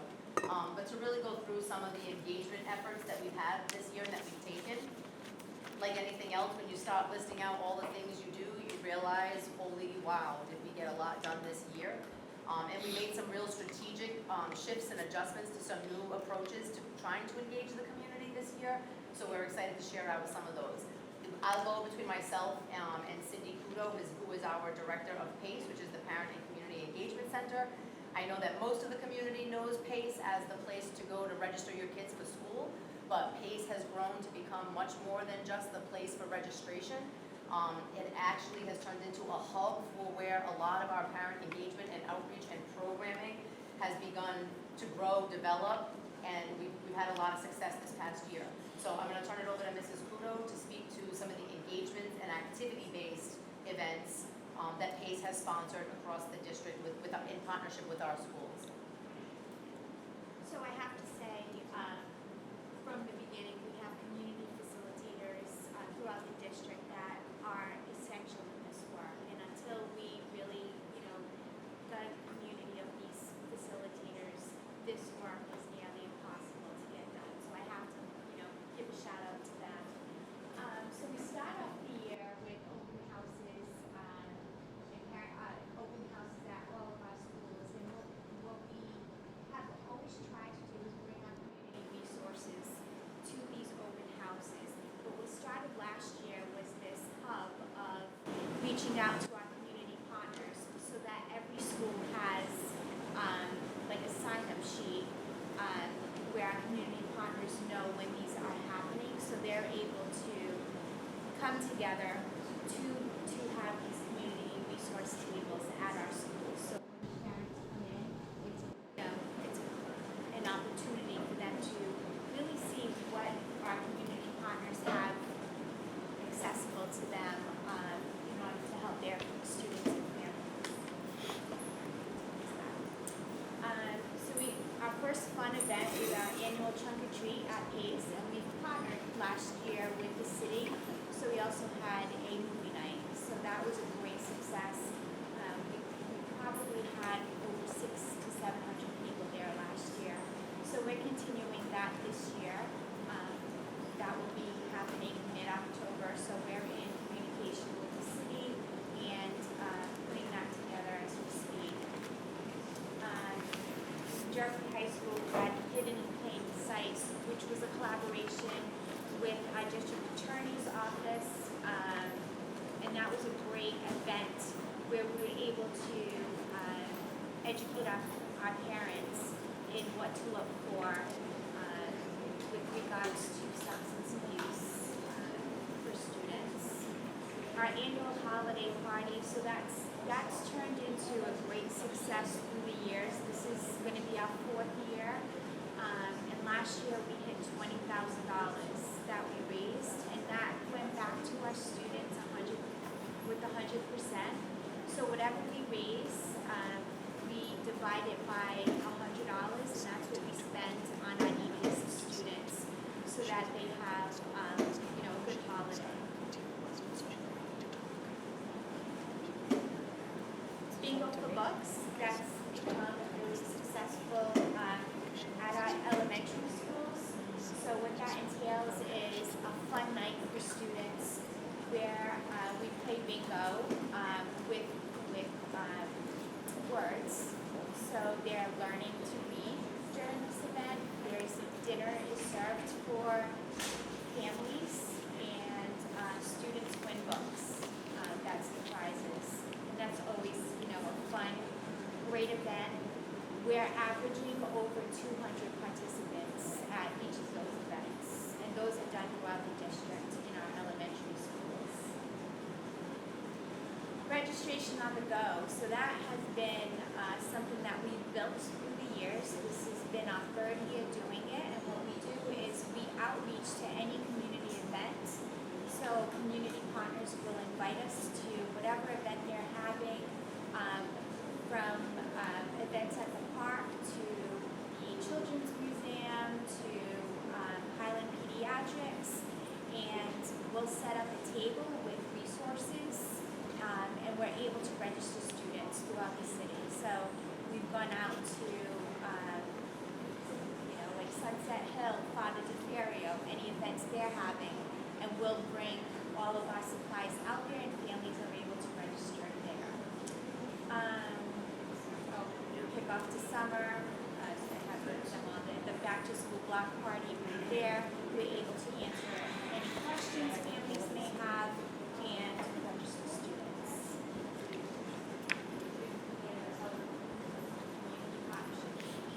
So in addition to that, I think it's important to note that we also look to promote the other events of the community programs across the city. So as an example, the For Youth Initiative was the ARPA funding that the city received to be able to enhance student opportunities and experiences across the city. And so last year, once we learned about the funding source being available, we created a flyer and really got it out there to promote across our schools. And that had a huge impact on the number of families taking advantage of the funding that was available because they weren't aware that the funding was available. We were also able to customize and partner with the Boys and Girls Club this past summer. They opened up their doors to the students here at Fonseca so that for families who needed a full day enrichment experience for their children, it increased the number of kids who were participating in summer school because they would go over to the Boys and Girls Club in the afternoon to get an experience at the club. And for many of these kids, access to the club was a bit of a barrier because of funding or resources, and so we were able to enhance 30 students' summer experience over at the Boys and Girls Club in partnership with the For Youth Initiative specifically. So that was a real success this past summer. In addition to that, the Youth Violence Prevention Program and the Shannon funding, they promote a number of events across the community, and this past year we were able to get ourselves involved and promote those experiences throughout the school district to raise awareness for our schools and our communities, recognizing we need to be the promoters of some of these other organizations in the community. I'm going to hold you to it. I'm going to hold you to it. Amen. People Inc. and RPA with our workforce development program the youth court program, and some of these are contracts with the school department, but at the same time, it's also our obligation to promote those programs and make sure that families are aware of the programs being available, so that we can leverage them when needed with families. In addition to that, last year, we wrote a mental health grant, and we were able to build in some extracurricular activities that we brought into the school day, recognizing that many of our kids just don't have transportation after school, families can't get kids to these experiences, so we really tried to embed these experiences during the school day or part of after-school programs that were already up and running. And so we worked with Master Lee, the Sensei, and the Taekwondo. We partnered this past year with Gnome Surf to bring them into our schools and support our neurodiverse population more specifically. We were then able to bring Gnome Surf to Durfee over the summer, so we got our kids in the pool, and it was really just an unbelievable experience.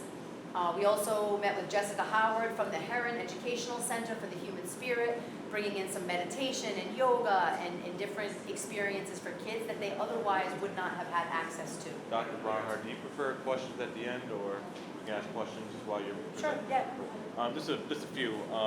So if a community partner wants to get involved, because I've already received a few individuals from different organizations that want to get involved with the school system in some capacity. They don't. What would be the appropriate way to do that? Who should they reach out to? I think reaching out to either myself or to Cindy Kudo, and then depending upon the service that they provide and what they're looking to partner within, we'll direct them to the right person. Okay. And this second question: all these organizations, there's contracts with all of them. For the most part. Some less formal than others, but everybody has some level of a contract if we are paying them. Yep. I'm sorry, continue. Sure. And then family services, they were running some groups for us based on some mental health grant funding that we had. And then after school activities, mentioning that we already did here at Fonseca specifically and some of our other schools. Play Like a Girl, Art and Mindfulness were some of the after school activities that folks were able to partner with. So again, looking at some additional community partnerships, Child and Family Services. They are the provider of clinical services to students and families through a walk-in model. School-based clinicians in most of our schools also support, but they are a huge contributor, particularly when we're looking at the mental health supports that are provided to our kids and families outside of school and in some cases in school. In addition to that, the Family Services Association is an integral partner. The Family Resource Center, we make many of our referrals for our families to the Family Resource Center. Whenever, tragedy hits or a need arises, the Family Resource Center becomes our main source of a referral. Well, and we work with them daily, especially with the homeless population. So any family that's having any issue with housing, we work daily during the school year with them. So they've even actually trained some of my staff at PACE so that we can help with the overflow of that, because we just had so many families to service. We didn't want them to wait like a week or two to get an appointment. So we work very closely with them on a daily basis to support our families. And do you partner with like CDA or what organizations would you work with when you would deal with a family that's struggling with a housing issue? We reach out to every single agency out there. Whatever is needed.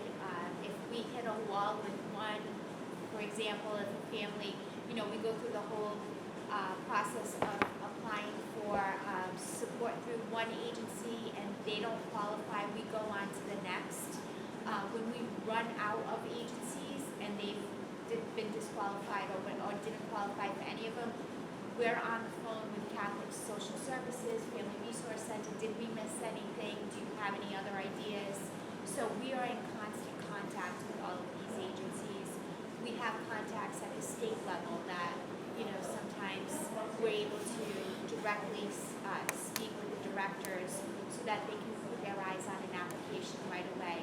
So, we've even brought it up to the state reps, and have had conversations and meetings with them to address any housing issues, so. And then looking at some of the other organizations that serve as professional development, even for our adults at times, for our students.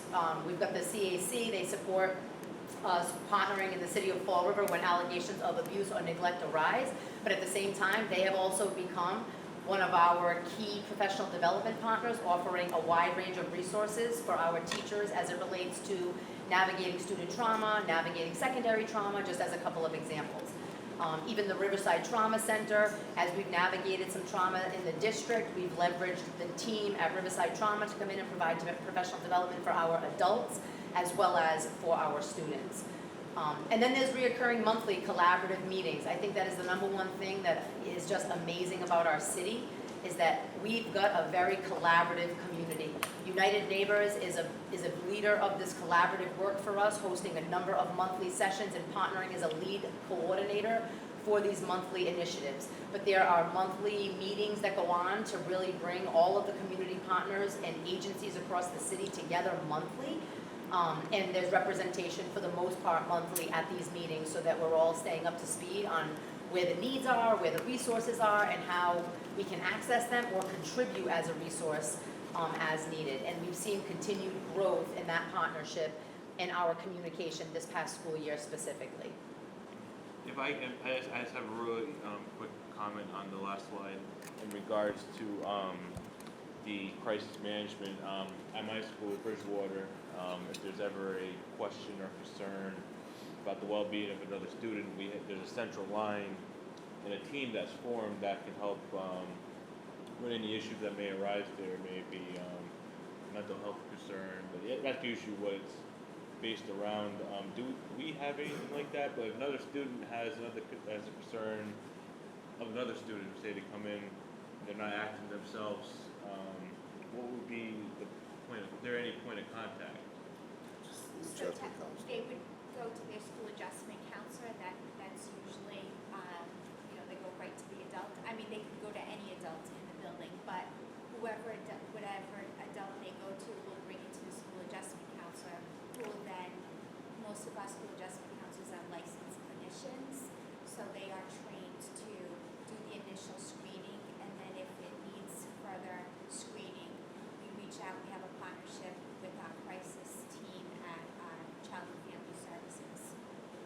So that's the protocol. I know Durfee has Kyle Cares. So Kyle Cares is an organization. I can't say too much detail about it because I'm not, I don't want to misspeak. But one of our school adjustment counselors works with students. They get trained every year, and it's all about mental health and suicide prevention. Thank you. It's very adequate. There's a whole protocol in place, and relationships, like she said, with the outside agencies in Corrigan and places like that, with a very close relationship with all of them. Thank you. Sorry, continue. So our next slide is our Family Academy. So we run monthly family academies. The topics of these academies really are based on what the needs are in the community. So meeting with our community facilitators, meeting with families, and really identifying what are the needs. Where are the pockets of information that our families need to better support our students, their children, and really foster the communication between families and schools. So I just listed what last year's Family Academies, the titles of them. They are monthly. We have community partners here in person with community resource tables, so that there's always supports for families when they come in. These workshops are in person, live streamed through Fall River for TV and our Facebook page, and they are translated in 3 languages in real time. So families who only speak Portuguese, Spanish, and French Creole, when they come in, they get receivers, and I have staff that talk into the transmitters who translate whatever is being presented in real time, which is a lot of work ahead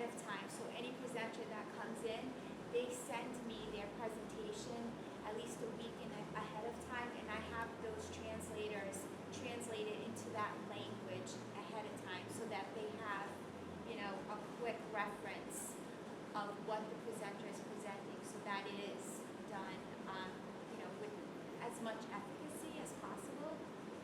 So that's been, an amazing addition this year that has taken a long time to get right, and so we're very proud of that.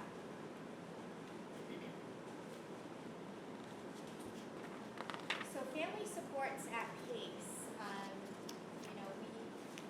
I'm a social worker, and I've really worked really hard in the last few years to build my staff to be able to be mini social workers when families come in. When families come into our district, we strive to not only welcome them into our schools, but make sure that their children have everything they need to be successful and healthy. So some of the things that we do, first of all, we identify families who may have some housing needs. So those families are able to, if there's any kind of housing instability, I have staff that work with them one-on-one. We also refer them to the Family Resource Center as a secondary support. We refer them to any community partners for any needs they have. I have staff that are trained and certified through Mass Health. So we have a direct access to Mass Health website. So not only do we help families in applying for Mass Health, but we're able to see in real time when they're approved. That's been new this year, where we have the access to their website. SNAP applications, so my staff work with families to apply for SNAP benefits. Vaccine clinics, so vaccine needs were, a struggle for a lot of our students. So we've actually started a vaccine clinic at PACE. So every week on Thursday, we have a vaccine clinic. So we service, sometimes, 10 to 15 students on a day to make sure they're up to date with their vaccine. So there's no, wait for them to start school due to vaccines.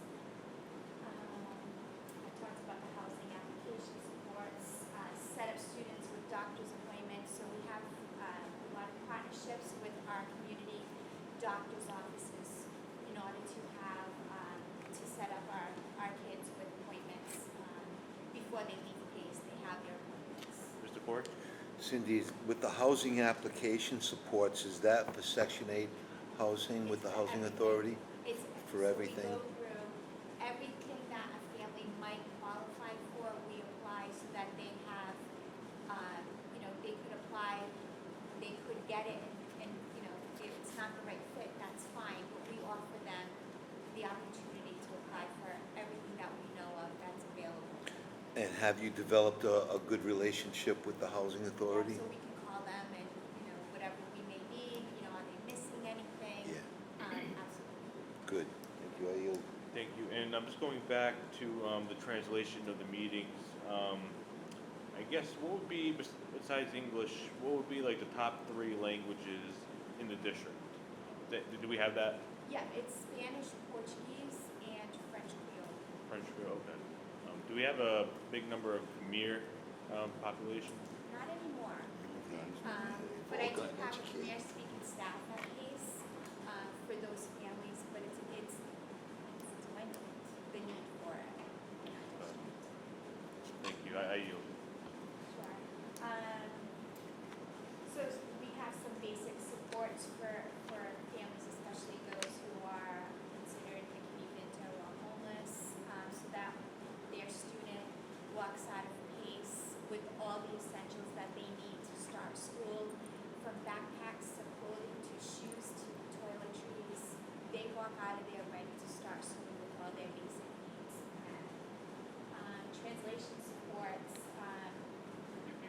All of my staff are at least bilingual, many are trilingual, so we're able to support families when they come in with live people. We also have backup translation devices, so all of my staff have a translation device that can translate in any language. So language capacity is not an issue.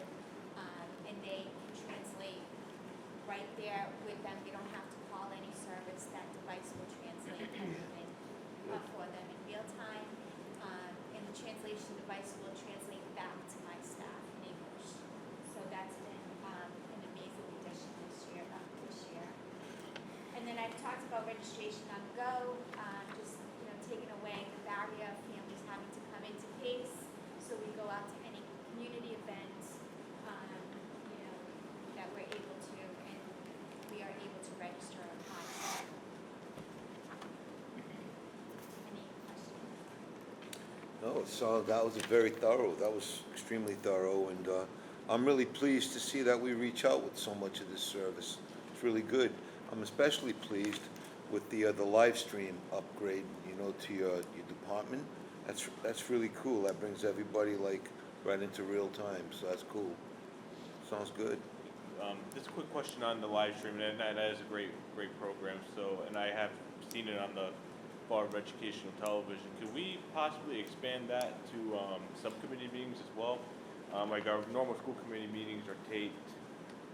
Can we expand subcommittee meetings to be live as well? That might Do be we have a tough. conversation with the director?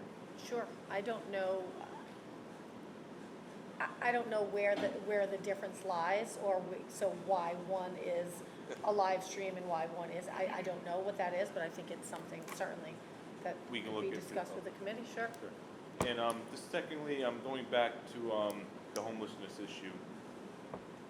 And so if a family comes in, I guess I just want to find out how it begins. So if we identify a family as homeless, how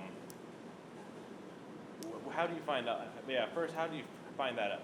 So there are some questions when families register, but throughout the year, in working with our school staff, those questions are asked annually with families to identify those needs.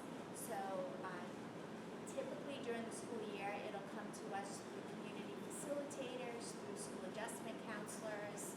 I meet with the community facilitators monthly, so there's a lot of training around how to support our families around that.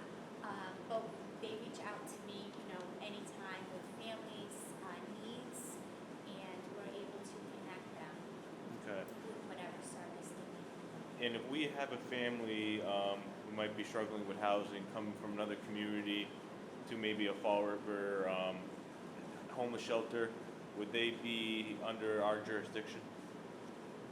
So they have a choice. Right. So under McKinney-Vento law, it's a federal law, so when you're homeless, so let's say the family came from Brockton, right, and they're in our shelter, they have a choice to either attend Brockton, which is their school of origin, and we would need to pay for transportation back and forth, or they could choose to register here in Fall River. It's their choice under the McKinney-Vento law.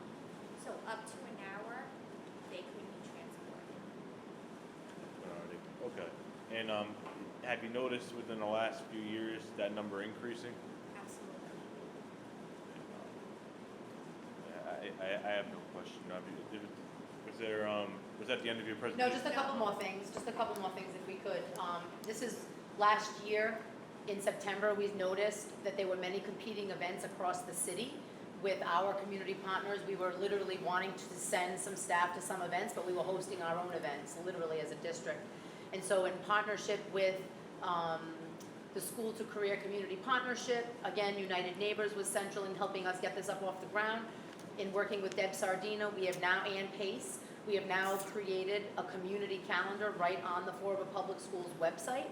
And so it is literally a running list by week and by month that shows all the events that are going on across the community, so that families have like a one-stop shop place to go to know what's happening across the community, but also here in the public schools.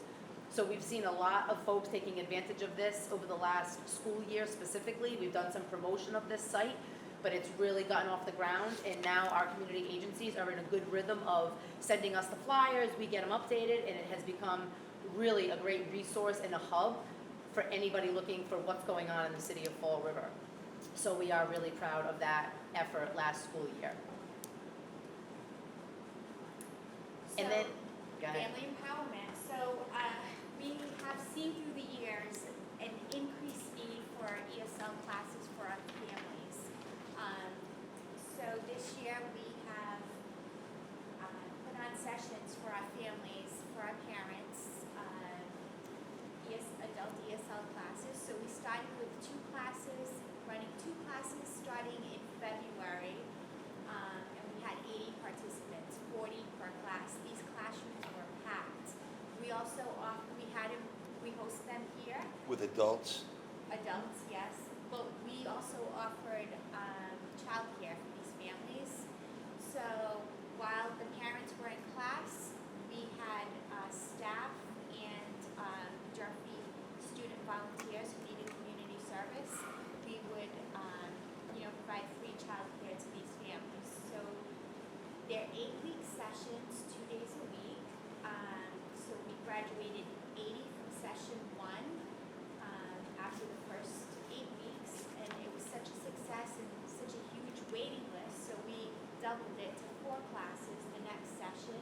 So we offered session 2 to those initial 80, but then we added, another 2 classes to that. So the initial 80 they didn't all do the second session.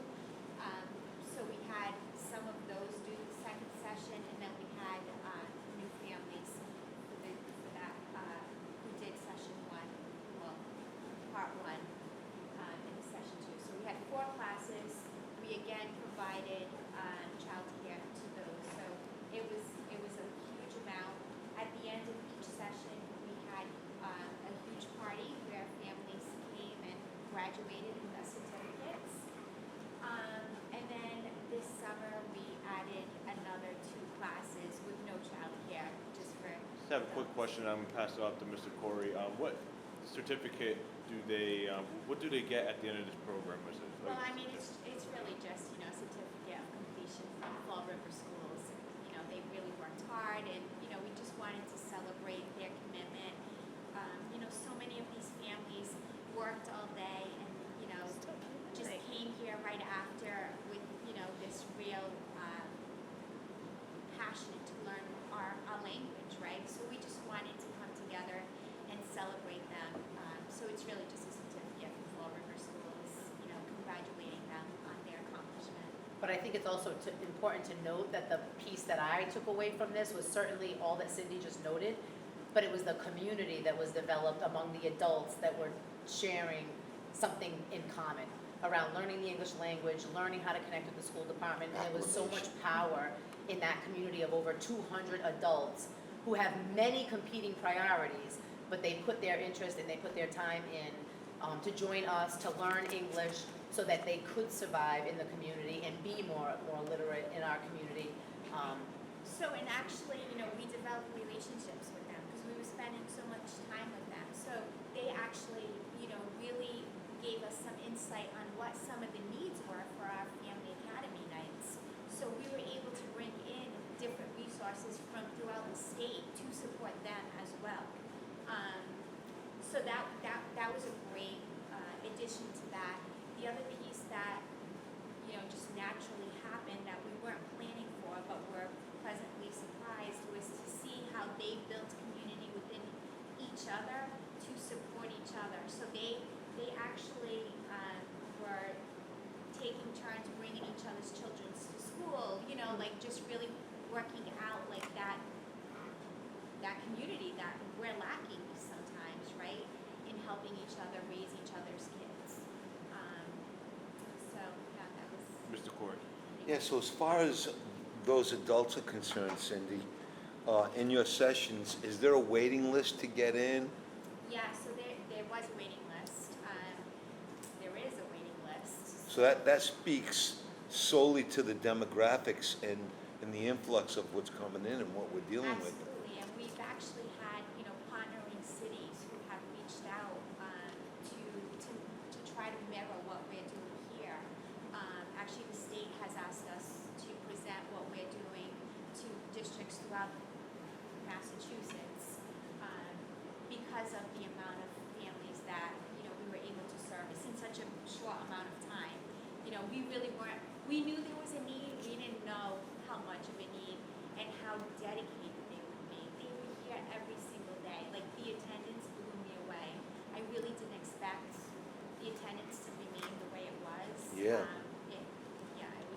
that's a great feature. Yeah. That's a great feature. Are there enough, do you have enough staff to cover this need? So, that's the thing, we reached out to our teachers, to our ESL teachers, and, it wasn't easy, especially in the summer, we had to kind of beg sometimes. That's exhausting to teach all day and then come after school and teach, for 2 hours again. But yeah, we were able to, they were amazing. And, families just really connected with the teachers, it was just a great, community every week. I think the other piece of this that I hope to build from this is to potentially build people that we can employ in our district, right? So we want to employ people who are bilingual, trilingual, and these are people that can, potentially, once they learn enough English, work for us and support our students. So that's an exciting piece to this. Good work there. That's really exciting. Mr. Bailey, did you have any comment? I just didn't want to forget about you. No. I have to excuse myself for another meeting down the hall. Yes, you're going. Yeah, I have health and safety committee meeting. Is Kenny? And then just the last couple of slides, and I'm not gonna get into every individual school, but obviously every individual school, as all the PTOs noted, they're doing all of their own outreach and connecting with families. That obviously goes above and beyond what we're doing at the district level. But then we've got the citywide events that we get involved in. Last May, we partnered with our community partners to host the Spring into Wellness Expo. That was widely attended. And then we were just recently participants at the Back to School Block Party, where we were able to host the event in the park with the kids and families. And, for anybody that showed up this past, or a week ago Saturday, there were hundreds and thousands of people in the park. It was really just a most amazing day with all of our schools represented. And then we had a little block party at the end with our adults to build community among the adults.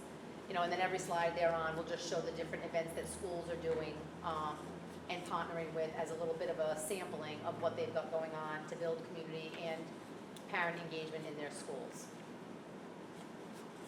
Very nice. Very nice. Thank you. Thank you for your presentation. Definitely a lot that's going on right now in the schools. Definitely. So we'll move on to the next item on the agenda, which will be 3-2, discussion and vote to refer avenues for parent and community engagement. I'll take the floor momentarily. I know, Mr. Corey, sorry. So there was 2 items that were included in your board docs. We had a citizens potential for an advisory committee to promote. Mr. Corey, we moved on to the next item on the agenda. Oh, okay. Apologize. First, we have a potential of an advisory committee for potentially citizens of our community to give input, advice on what we do as school committee members. And secondly, we have a potential letter that I would like to see passed from our school committee to the city council to amend a potential item in 9-18 of the city charter, which deals with public comment at meetings. And there's a section in the charter that says public comment at any special meeting shall be limited to items on the meeting agenda. I think that's led to some issues. A few months ago, we had a meeting where we had individuals in the community speak on the mold issue, and there was a special meeting, and we ran into some contention there.